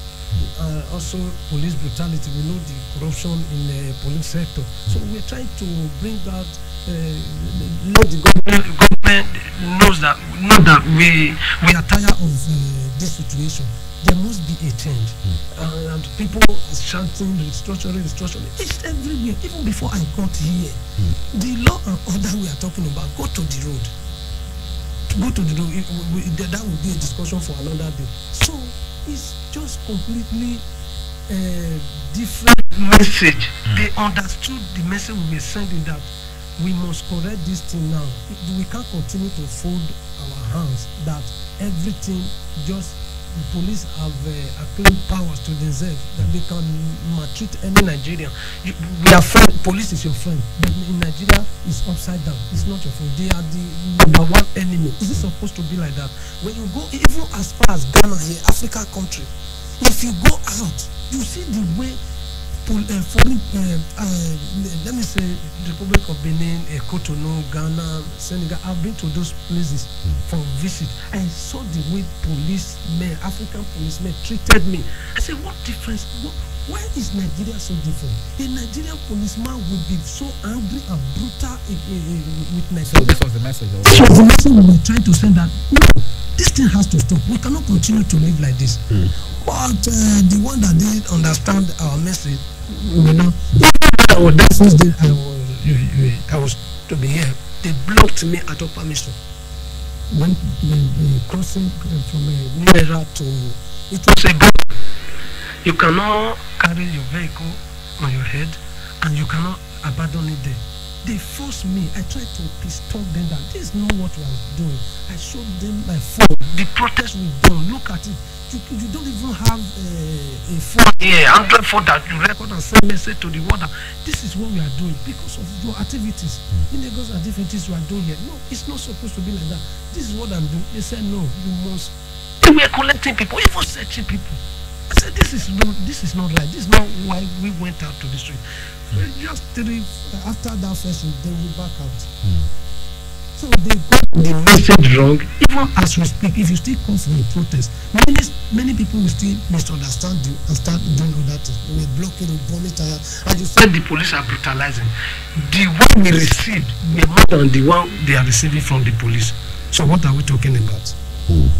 Okay, so yesterday I had a program where I said, what are the reformations you would like to see in the Nigerian police. A lot of people called in and said what they would like the police to, the kind of reforms they would like to see in the Nigerian police. I'd like to get your thoughts on that. Yeah, first, one of the reasons Nigeria commit crime is because they are not traced to their home. That's boiled down on the technology. There must be a means of identification, knowing a Nigerian to his appropriate resident. You understand? Introducing a residential permit to a Nigerian, and a policeman will go down to the house and check if that person is really living there, so that it will enhance their way of policing. And coming down to this, each state have to be creating their security atmosphere, that is state policing. So you now work with the local vigilantes, and we talk about life insurance. Not that we are against police.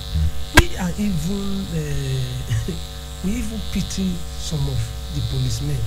How can a policeman that is saddled with the responsibility of security to secure the lives of the people will be receiving a peanut? And they are escorting people that are receiving bogus salary. It doesn't make sense to us.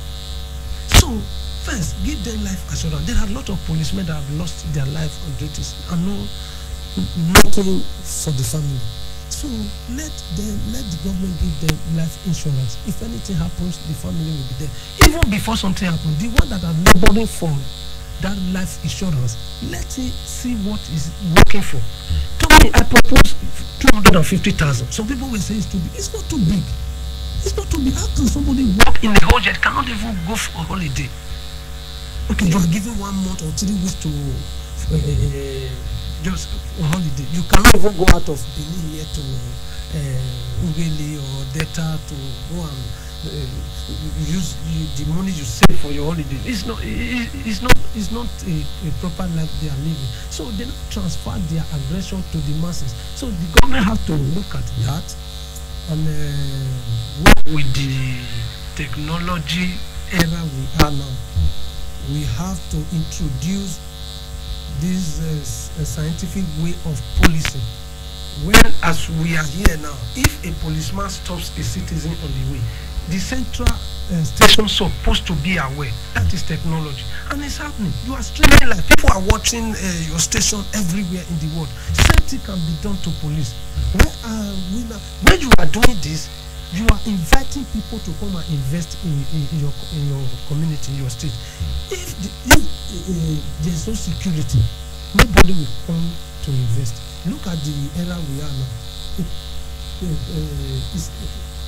Break down another is a good language for it. It's a good word for it. It's worse than that. When I was driving from bypass to this place, I saw only one place where a soldier man was, just one. Not for the purpose of guiding that road. He was attached to a friend. You understand? Okay, if something happens on that road now, no police on the road now, no policeman on the road. So they now annoyed with the for them. They have been subdued. Don't you think they may have, because police stations were burnt, some people were killed? So I mean, if you're a policeman, would you feel comfortable coming out on the street again? Yeah, it's the order from the above. If they ask me to go out, it's what I vowed to do. You understand? Are they not going to be paid for this time they are known outside? We should not blame the lower ranking officers. We should blame the top, because it's what they tell the lower ranking officer to do. That's what we do. So they should come out. People are supportive of police. Just that they have to behave in a way that we will appreciate what they are doing. Nigerians are good people that appreciate good job. I don't see police on the road. Just want to give them something, not that I'm bribing them. To appreciate what they are doing. Sometimes you feel for these people. How can a policeman, if you see we have different types of police. The one with the politicians and the one on the roads. When you see the one with the politicians, you just see that, man, this is a complete outlook of a future Nigerian police. But the one on the street, you just see that they are unkept. It's supposed to be like that. So we think they will not find it easy appreciating themselves. So when you treat them the same way, I think we will be having the good of Nigerian police. So you basically talk about you want technology. Yes. You want life assurance for the policemen. Yes. And then you an increase in their remuneration. These are the things you'd like to see in Nigerian police. What about their barracks? Their barracks are basically pigsties. Yes. In Western world, police are not kept in the barracks. There are special places where police can stay, but we have military barracks, we have naval barracks, we even have barracks for the Air Force. Yes. So why can't there be a police barracks that is well kept? For the police, they are for the people. They should live among the people so that they can get easy information. Unlike the soldiers, military, they are kept in a place where they defend our territory. Police, they are not like that. They are for internal. So they have to live with the people. When you give them good salary, they can take care of themselves, get a good apartment, because when they live with the people, they will now see what is happening among the people. It's little that you will have to give them information. So that's the way I see it. So you think barracks shouldn't even be there? They should stay among the people? Barracks shouldn't be something as important as that of the military. Oh, that's another angle. All right. We'll go on a quick break, but before then, I have to chip this in. Ever since this happened, young people have risen up. Some of them are even beginning to demand a change to the old order. We've seen hashtags end APC, end PDP, hashtag get your PVC, hashtag secure your future, and so on and so forth. Some people are saying we no longer want the establishment. When we come back, we'll be getting Mr. Harrison Memorial's thoughts on all of this. Stay with us, please. Join the conversation on KUFM's dialogue as we introduce written voices. You can now keep the conversation going beyond 10 a.m. Send us your views on topical or burning issues of the moment, news, current affairs, or social-political issues that you may wish to share your thoughts on. It must be civil, factual, straight to the point, and in not more than 150 words, and we will give it a voice. Send your views to kufmdialogue@gmail.com or via our WhatsApp platform on 0807 552 7556. Keep the conversation going. In dialogue, your voice counts.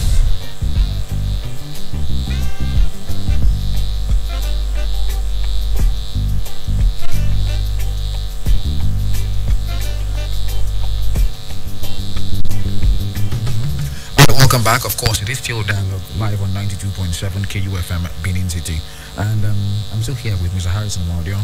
Okay, so we've seen youths come out to say online. Of course, basically the long and short, this protest was mostly organized online. In fact, it had gathered steam online before the traditional media even caught on.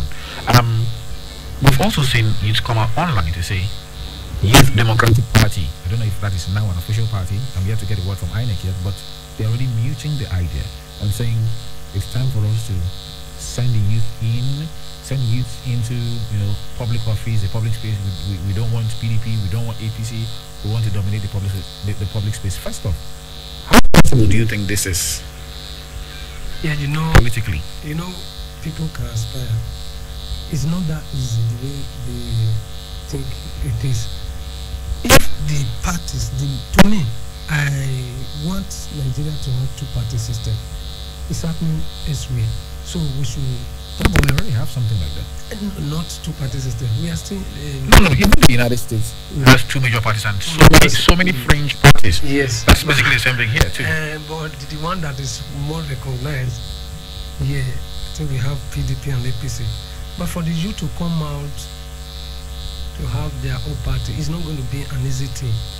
But the fear now is that the political class saw the unity.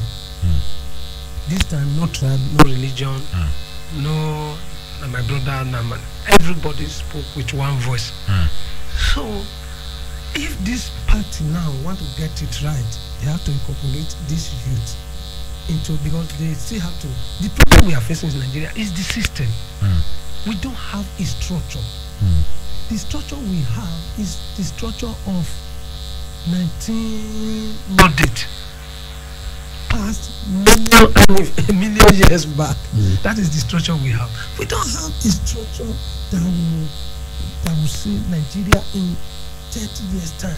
We want Nigeria to be like this. We want a Nigerian to be proud of his or her country.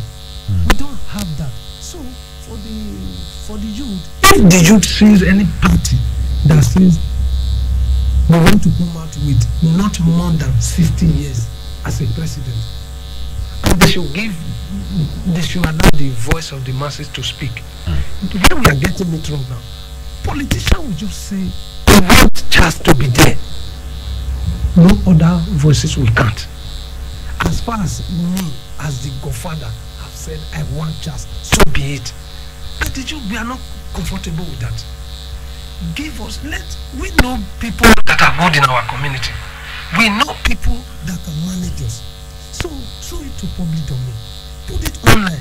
If you have vision, you want to aspire for any office, put it online. Let people in your area, like my local government, I'm from Rokosa. Okay, if I want to contest as a council chairman, I will not be able to have that to aspire for it. There will be others. Let the people look at us and give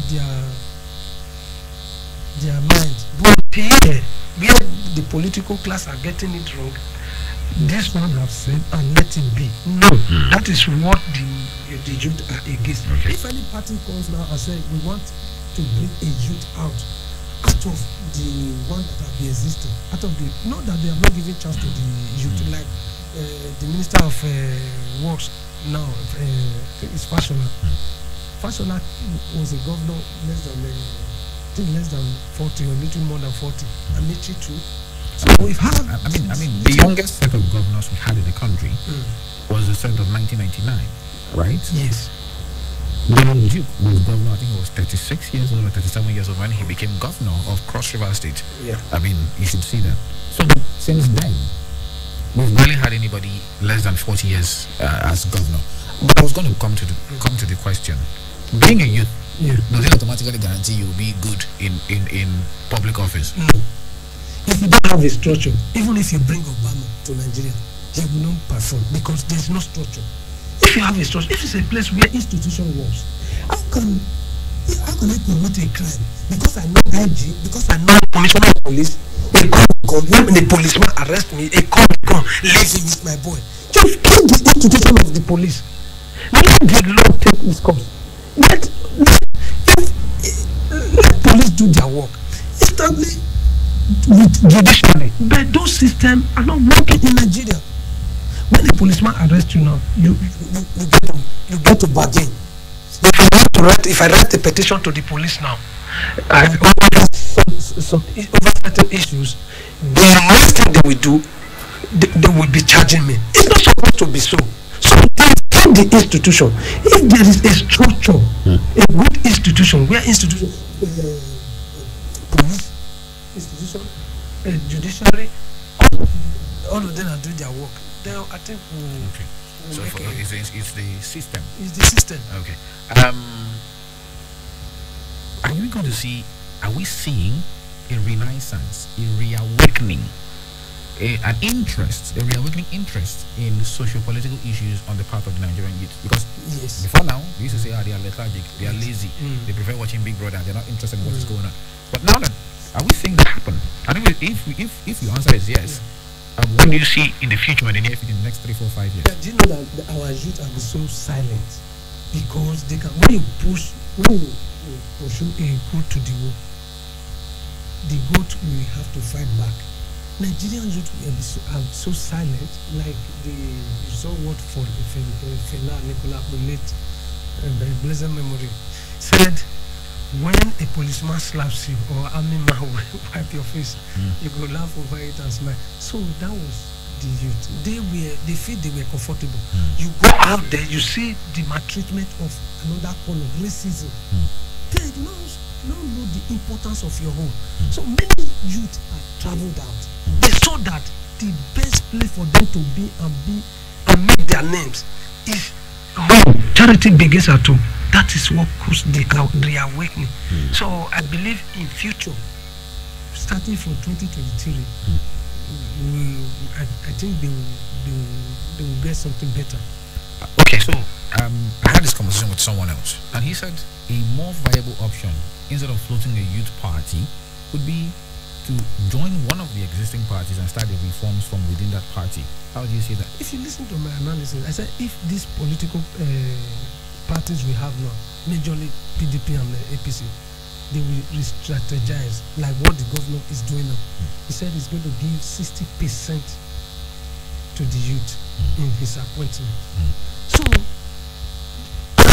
and with that, I think before then, something good. If the other parties want to do the same thing, I think the youth will be thinking less of having their own political party, because to have a political party that will be answered, that people will listen to you, know your ideology in the country as we speak. 3-4 years is too small.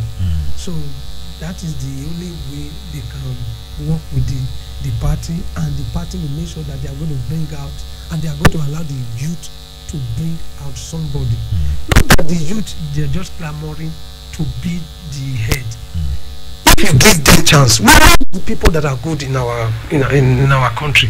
Like me, I know we have a visionary governor in Edo State. I'm not here to preach. Election is over, campaign is over, but I know we have a visionary governor. So if you give chance for the youth to choose, I don't want to speculate, they will nominate up to 4-5 performing governors to be the next president. Okay, wow, wonderful analysis there from Mr. Harrison Mordion. Let's get you in on the conversation. So far, so good. What are your suggestions? What are your thoughts? Do you have any questions for him? Call me up this morning, 0706-263-9275 or 0903-939-4427. You can also call 0812-178-9154. If you prefer to text, the SMS line is 0807-400-9076. All right? Your name, your location, and your submission. Hello, good morning.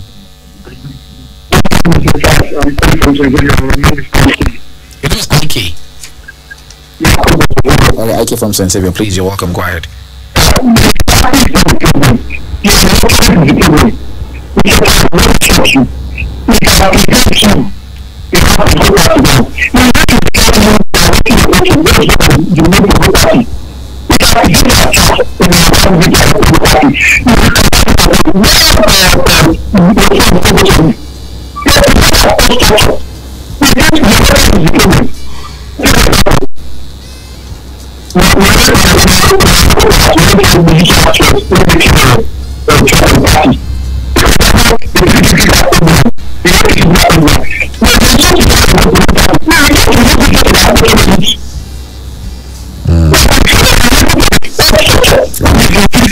All right. All right, thank you, Ike. All right, it says the electoral is the biggest problem. Let's try this. Brother Mike, you're welcome. Please go ahead.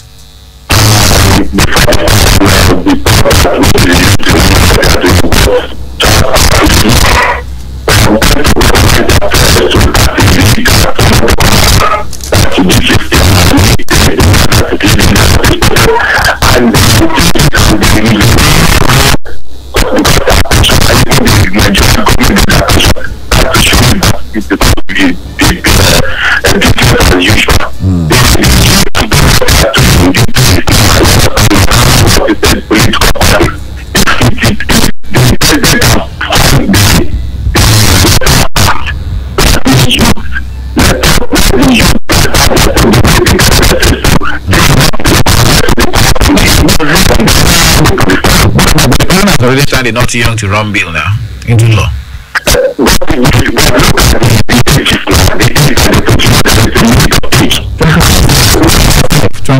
From 25 you can contest for president.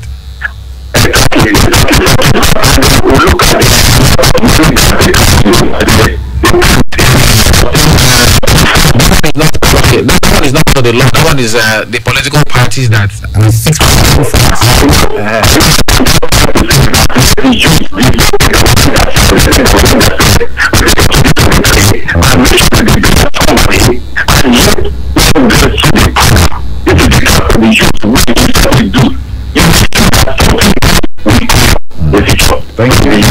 Thank you, Brother Mike. Thank you. Hello, good morning. Hello, good morning. Hello. Please turn on. Morning to you. Turn on the volume on your radio. Oh, Mr. Moss, you're welcome.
Thank you very much, Mr. Amos.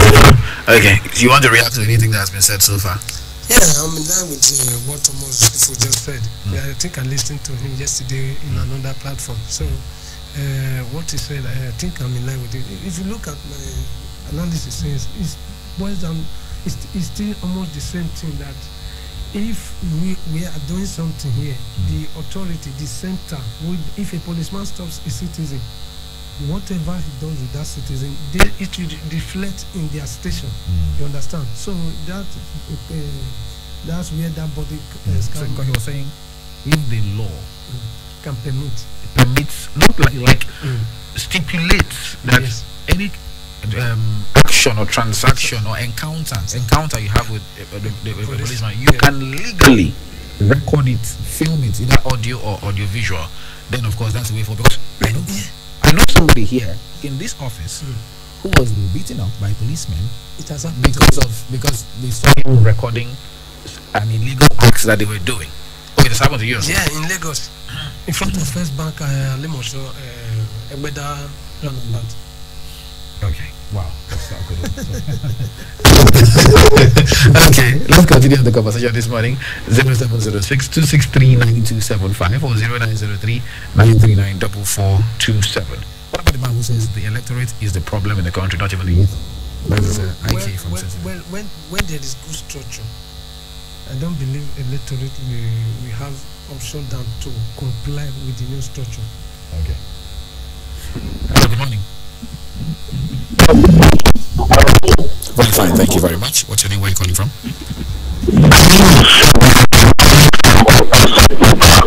Alright, sure.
All right, thank you, Shegu.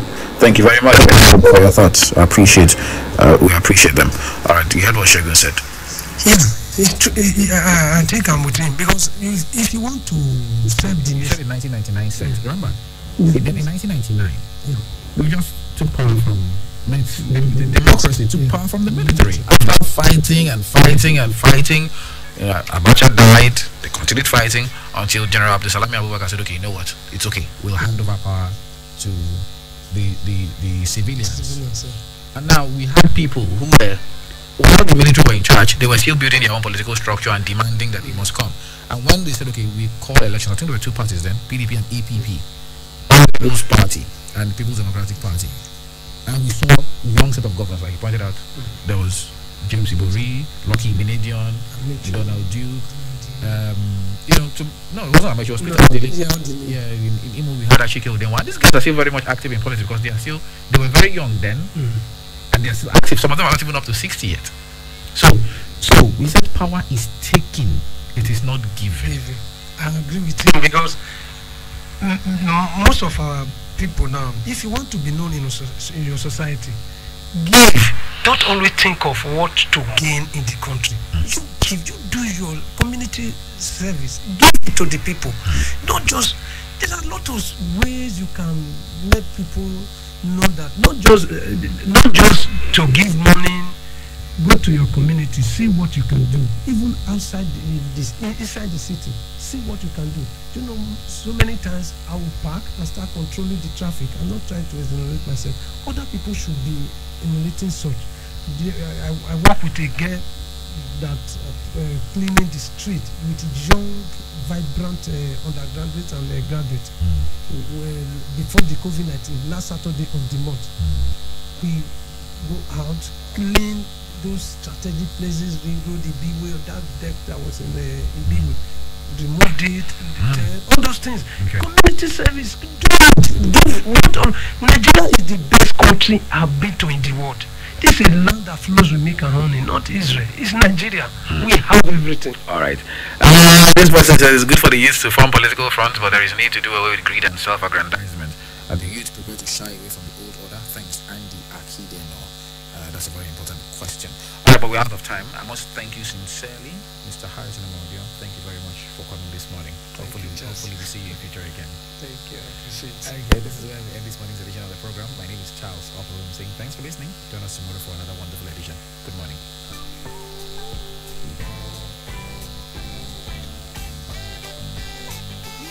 92.7 KUFM.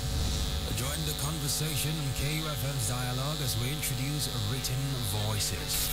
You can now keep the conversation going beyond 10 a.m. Send us your views on topical or burning issues of the moment, news, current affairs, or social-political issues that you may wish to share your thoughts on. It must be civil, factual, straight to the point, and in not more than 150 words, and we will give it a voice. Send your views to kufmdialogue@gmail.com or via our WhatsApp platform on 0807 552 7556. Keep the conversation going. In dialogue, your voice counts. From the new city to the world. This is 92.7 KUFM News Update. The time is 10 a.m. Good morning and welcome to the KUFM News Update at 10. I'm Charles Opperum.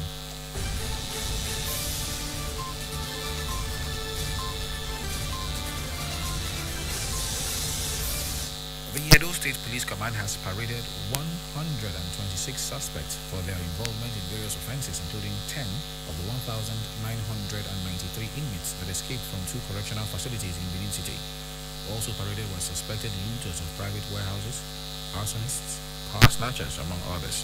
While parading the suspects, the State Commissioner of Police, Johnson Kokumo, enjoined members of the public to return to their daily activities without fear of being attacked by hoodlums, as officers and men of the Nigeria Police Force are ready to arrest anyone who takes to violence and crime in the state. Youths at Zavik Hotel neighborhood close to Benin Auchi bypass on Wednesday morning apprehended a young armed robbery suspect after a failed robbery attempt. The young man, about 25 years of age, whose name could not be ascertained, was nabbed after a failed attempt to snatch a Mercedes-Benz C-Class wagon from one Mr. Daily Desmond. Chinedu Ikeja reports that the robbery victim, Daily Desmond, was later admitted into a private clinic at Idokpa community following severe machete cut wounds from the robbers, while the suspect has been handed over to the police. The Edo State Governor, Godwin Obaseki, has approved the appointment of Prince Clement Obayemi Ogbena as village head of Ujirami in Akoko Edo local government area of Edo State. The governor gave the approval at the weekly EXCO meeting held via Zoom on Wednesday, October 28, 2020. Other traditional rulers whose appointments were approved include Chief Anthony Aikpeme as Sebofo as the clan head of Nyelen in Esan Southeast local government area, and Chief Sumaina Momodu Iluafemi IV as the Udale of Era in Owan East local government area of the state. The names of the traditional rulers were presented by the Commissioner for Local Government and Chieftaincy Affairs, Honorable Monday Osaibogo, who sought approval for their appointments after due diligence and in accordance with the provisions of Part 2 of the Traditional Rulers and Chiefs Law 1979. President Muhammadu Buhari has urged all Nigerians to seize the opportunity of this year's Eid al-Maulud to reflect on the virtues of the Holy Prophet by showing love and understanding for fellow citizens.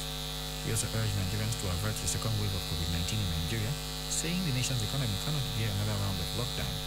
Buhari's position was contained in a statement by his senior special assistant on media and publicity, Garba Shehu.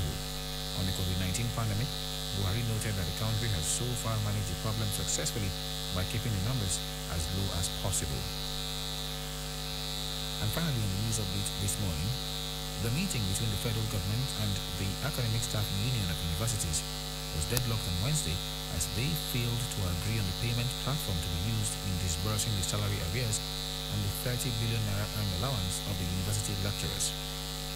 The federal government team, led by the Minister of Labour and Employment, Chris Ngige, offered to pay the salary arrears and the 30 billion naira earned allowances of the university lecturers through the Integrated Payroll and Personnel Information System platform, pending the rollout of ASU's preferred platform, the University Transparency and Accountability Solution. But the ASU delegation, led by its national president, Professor Biodun Ogunyemi, aimed insisted that the payment should be made through the UTAS. Signal to their failure to reach a consensus, the parties agreed to consult their respective principals and stakeholders and adjourn till next week, Wednesday. And that's the KUFM News Update on R. I'm Charles Okolum saying thanks for listening and good morning.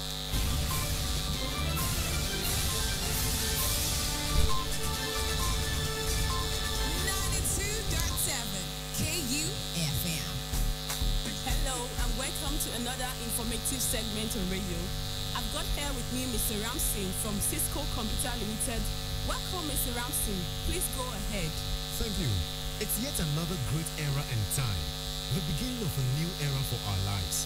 You see, I say this because recession, pandemic or not, success is not based on external circumstances. Rather, it is based on internal mindset. As we can see, so many dealing with crisis. Most have become paralyzed by it and not motivated by it to create something new. Now, most people want to have a new level in life with the same personality. I'm sorry, my dear. To have a new reality in life, you will need a new personality. In fact, to have a life you've never had before, you have to become who you've never been before. So are you out there listening and you desire a new economic level for yourself and your family? You need to start making extra income to help you effectively prepare for your project, or you desire to give your kids the best of education. Or maybe you just want enough to give back to society. Whatever the reason is for you to have extra income, it's okay to desire. Now, Cisco Computers Limited, in partnership with Dream Alive Campaign, brings you a business summit for 2020. Here's what you need to know about us at Cisco Computer Limited. It is a Nigerian registered firm for past 10 years that has a track record of training people on different businesses they can do to help change their economic lives. But this time, it is in partnership with Dream Alive Campaign, powered by Realistic Dreams Initiative, a registered NGO whose aim is to empower Nigerians to live their dreams. Our team of professionals will be here for the 2020 Business Summit to teach and coach you on these businesses. 1. Car importation with little or low capital. 2. Empowered consumer business model. 3. Recharge card printing. 4. Home-based importation plus other bonuses attached. Now, this business summit will be holding up in Agbo this coming Saturday at Leeds Garden Hotel, former Leeds Guest House, 64 Belekwe Street, Bojobojowa, Agbo, Delta State. And in Benin this coming Saturday at Realistic Dreams Initiative Office, upstairs of Rakjo House, opposite Badem Hotel, beside NNPC filling station by Lily Junction, Saple. For your date of orientation and seat reservation, text your name and location where you wish to attend, such as Agbo or Benin, to 0816 342 7142. Again, text your name and location where you wish to attend, such as Agbo or Benin, to 0816 342 7142. And you will receive a response from our customer care shortly afterwards. Time is 10 a.m. Now, here's the business in detail. For car importation, my dear, we're here to expose to you how you can import cars from USA and make good income for yourself and friends. Yeah, as you're attending this business summit, you will be surprised at the amount of profits car importers are making. Now, you can import directly and sell to dealers, or you can sell to individuals, and you are the one to enjoy all the profits. Now, here's the benefit. You don't need to use money you don't have to acquire cars that don't have anyone to buy them. You simply select the car a friend or customer needs, and with little deposit, you can bring down the car to Nigeria, and they can pay the balance. As you attend the summit, right inside the training, you can start working on importing the first car. Now, you also enjoy free financing support where you can pay small percentage of about 33% of the car and have it delivered to you. My dear, this is one business you can start with zero capital, because you can actually start by being a middleman and make great income for yourself and family. The second business mentioned is recharge card printing. Now, here is the simple statistics of recharge card usage in Nigeria that will blow your mind. According to Punch newspaper publication, date March 28, 2019. Check it out. It states clearly Nigerians spend 767 billion naira on airtime in 3 months. 3 months. This shows us clearly how huge the market is. We'll teach you and show you how to purchase the raw pins, process them, and print them to sell. Now, to start and run businesses, you will need what is called recharge card printing software. We sell them now at 30,000 naira, but the participants at the seminar will get it for 10,000 naira, as well as other discounts such as high-speed laptops sold for 39,500 naira. Please note, you don't need a special license to start this business. So be you a graduate, undergraduate, civil servant, businessman, you can do it. Once again, this business summit will be holding up in Agbo this coming Saturday at Leeds Garden Hotel, former Leeds Guest House, 64 Melekwe Street, Bojubojowa, Agbo, Delta State. And in Benin, this coming Saturday at Realistic Dreams Initiative Office, upstairs of Rapjo House, opposite Baden Baden Hotel, beside NNPC filling station by Lily Junction, Saple.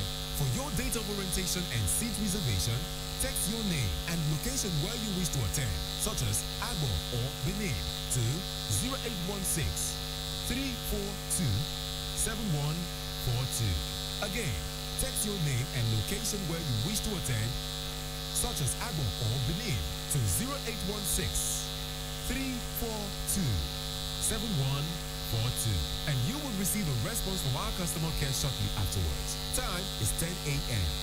Apart from car importation and recharge card printing, we also have the empowered consumer business models. Now, I know you may be hearing this for the first time. This is exactly the business model that Realistic Dreams Initiative NGO uses to mentor and coach serious-minded individuals to build their businesses. Now, here are the features you stand to enjoy. 1. Low startup capital. 2. Free business coaching. 3. They'll help you prepare economically for your retirement or education financing, and many more. Amazing, right? Alright, for the benefit of someone who might have just tuned in and wondering what this discourse is all about, could you do a recap, please? Well, if you just joined us, you may have missed a lot, but here's a quick summary. This is Cisco Computers Limited in partnership with Realistic Dreams Initiative, bringing live to you a Business Summit 2020, where you'll be taught about car importation, that is, making all the profit car importers and dealers make by importing cars from the United States of America. And all you need is a small amount, car is delivered to you, and then the balance can be paid. A small business anyone can do, as Cisco Computers will also give you special assistance. Secondly, recharge card printing.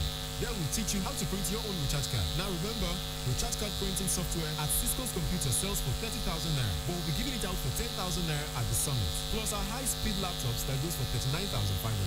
And thirdly, empowered consumer business model for serious-minded business fellows, where Realistic Dreams Initiative NGO will help you add another source of income to your stream. Now, as we continue, we also talked about home-based importation. With this, you will discover how to import products from China, UK, and Dubai. Also, you would learn how to privately label your own products, thereby giving you your own personal brand. My dear, with as little as 3,500 naira, you can start this business and make cool income for yourself. Can you imagine buying a woman's jewelry for about 50 naira and reselling it in Nigeria for 1,000 naira? Or flash drives, memory cards for 300 naira and resell at 5,000 naira in Nigeria?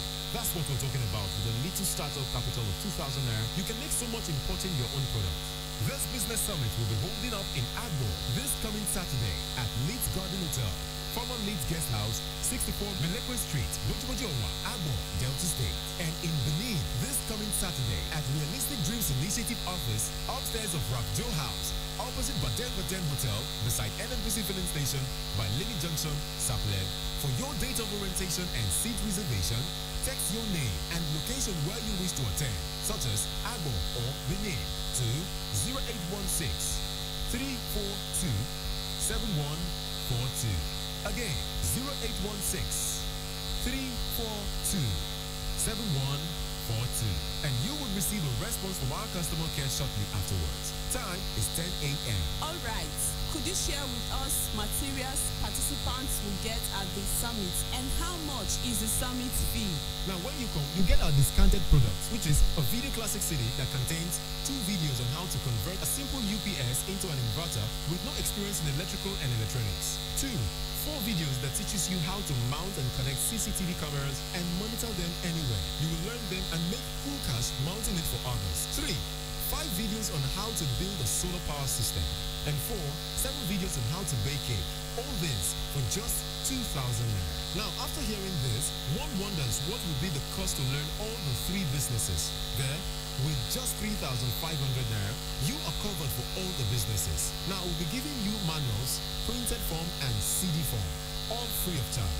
Once again, for your seat reservation, text your name and Agbo or Benin to 0816 342 7142. Again, text Agbo or Benin together with your name to 0816 342 7142, and you will receive a response from our customer care shortly afterwards. Time is 10 a.m. We are aware of the presence of COVID-19 and we are all in the fight to prevent its spread. What plans have been put in place to ensure the safety of participants? Now, very importantly, please note that in compliance with the government directive, social distancing will be maintained. Face masks and sanitization protocols will be duly observed, and we will take only 50 persons per session. Thank you and see you there. Well, you've heard it all. This is where we call it a day.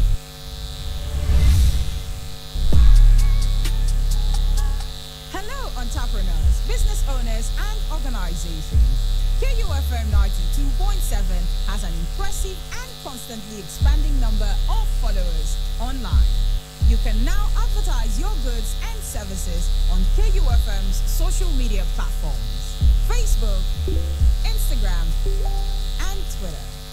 Take advantage of our online presence and reach out to our growing audience at very affordable rates. Call 0703 109 4612 or 0806 530 5657 or 0802 232 7191 or visit our marketing office, top floor, Enterprise Foundation Building, number 62, Ihama Road, GRA, Benin City. KUFM, your business growth partner.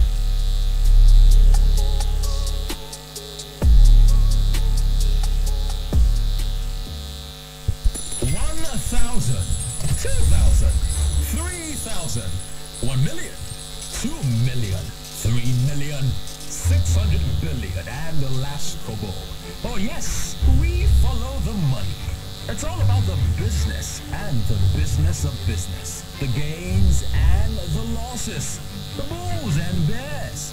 The rise and falls. The risk and the satisfaction of seeing the last kobo rise to millions. On KUFM's Business News, the simple and complex jargons of business just make sense.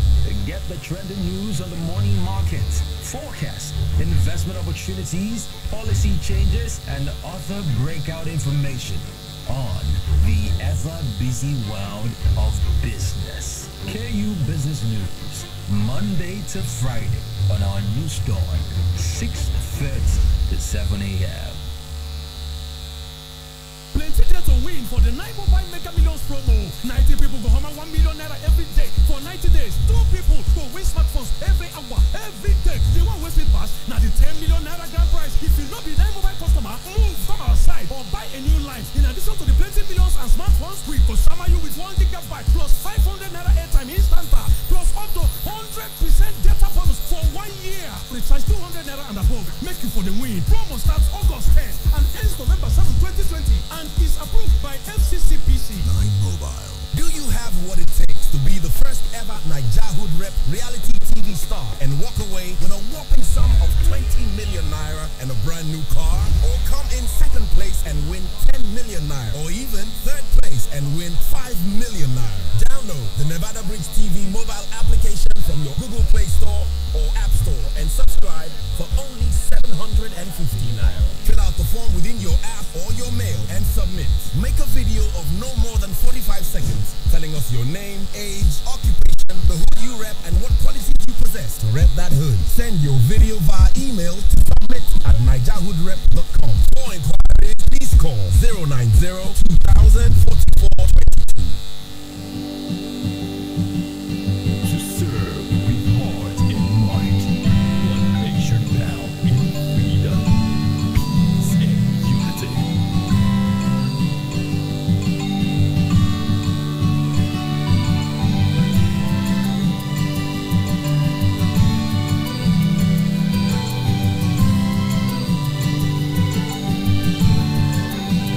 I love my country.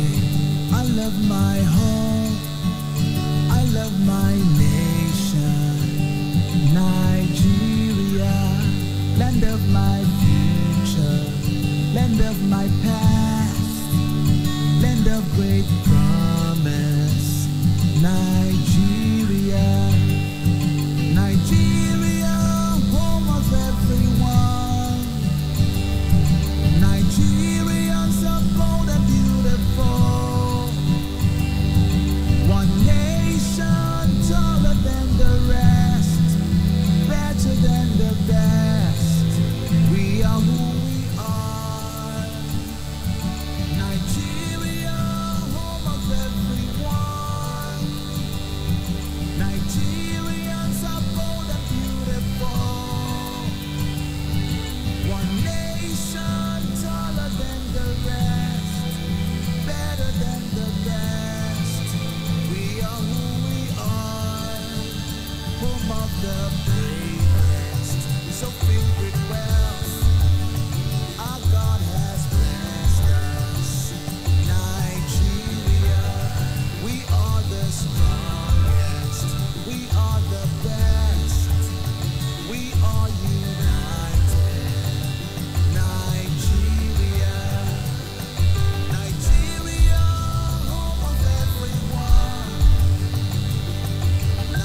tall, lead on, Nigeria.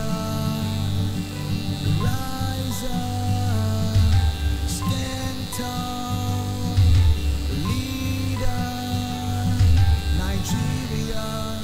Through stormy weather, through thick and thin, our hope is rising, Nigeria. God's hands are on us, He's our delight. I know we'll get there, Nigeria. Nigeria, home of everyone. Nigerians are bold and beautiful. One nation taller than the rest, better than the best. We are who we are. Nigeria, home of everyone. Nigerians are bold and beautiful. One nation taller than the rest, better than the best. We are who we are. We lead the world. Stand tall, lead on, Nigeria. Rise up, stand tall, lead on, Nigeria.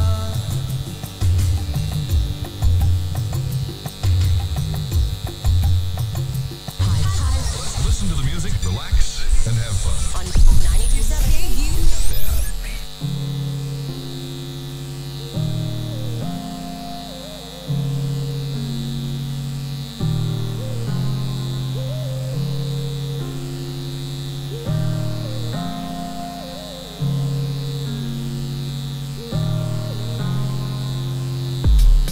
Music make me feel like each other. I understand what they say, I ain't harder. Got the money all out in Sata.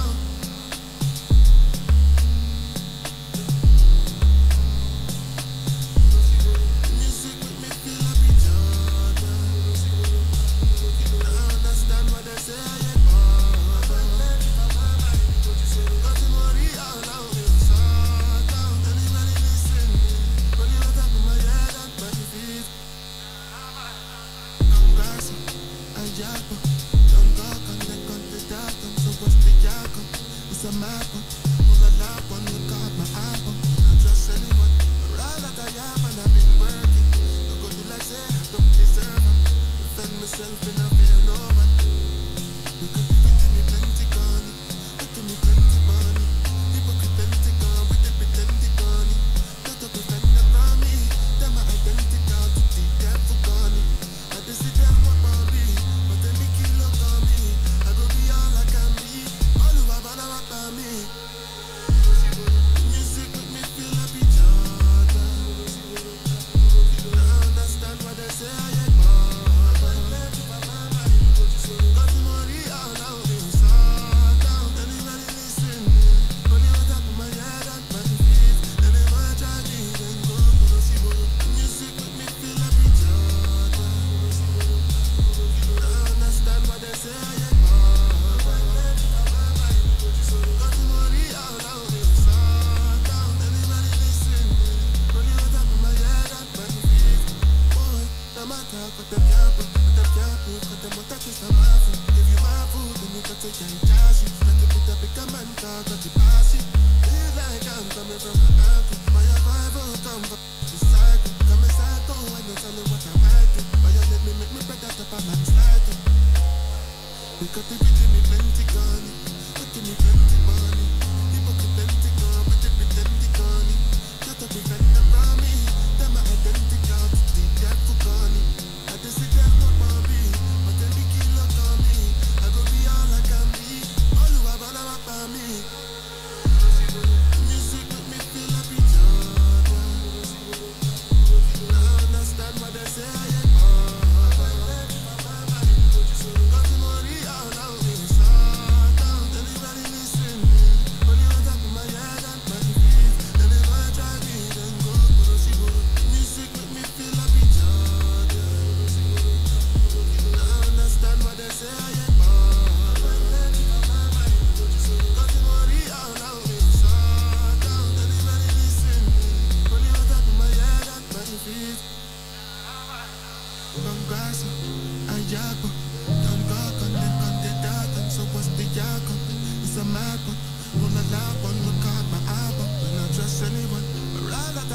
man, I've been working. No good like say I don't deserve it. Defend myself in a fear no one.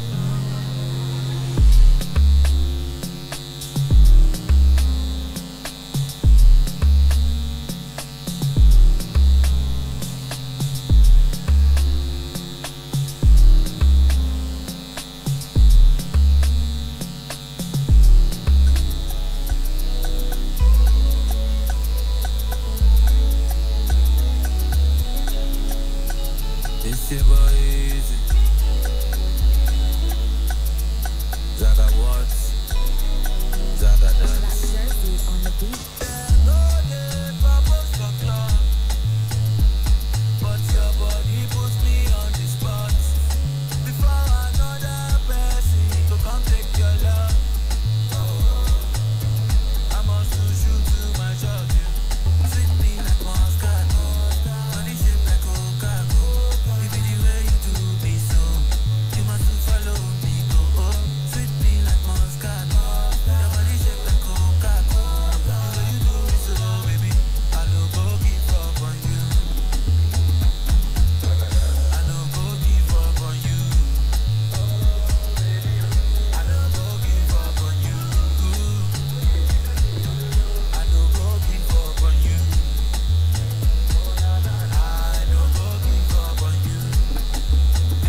leave me go, don't leave me go, don't leave me go.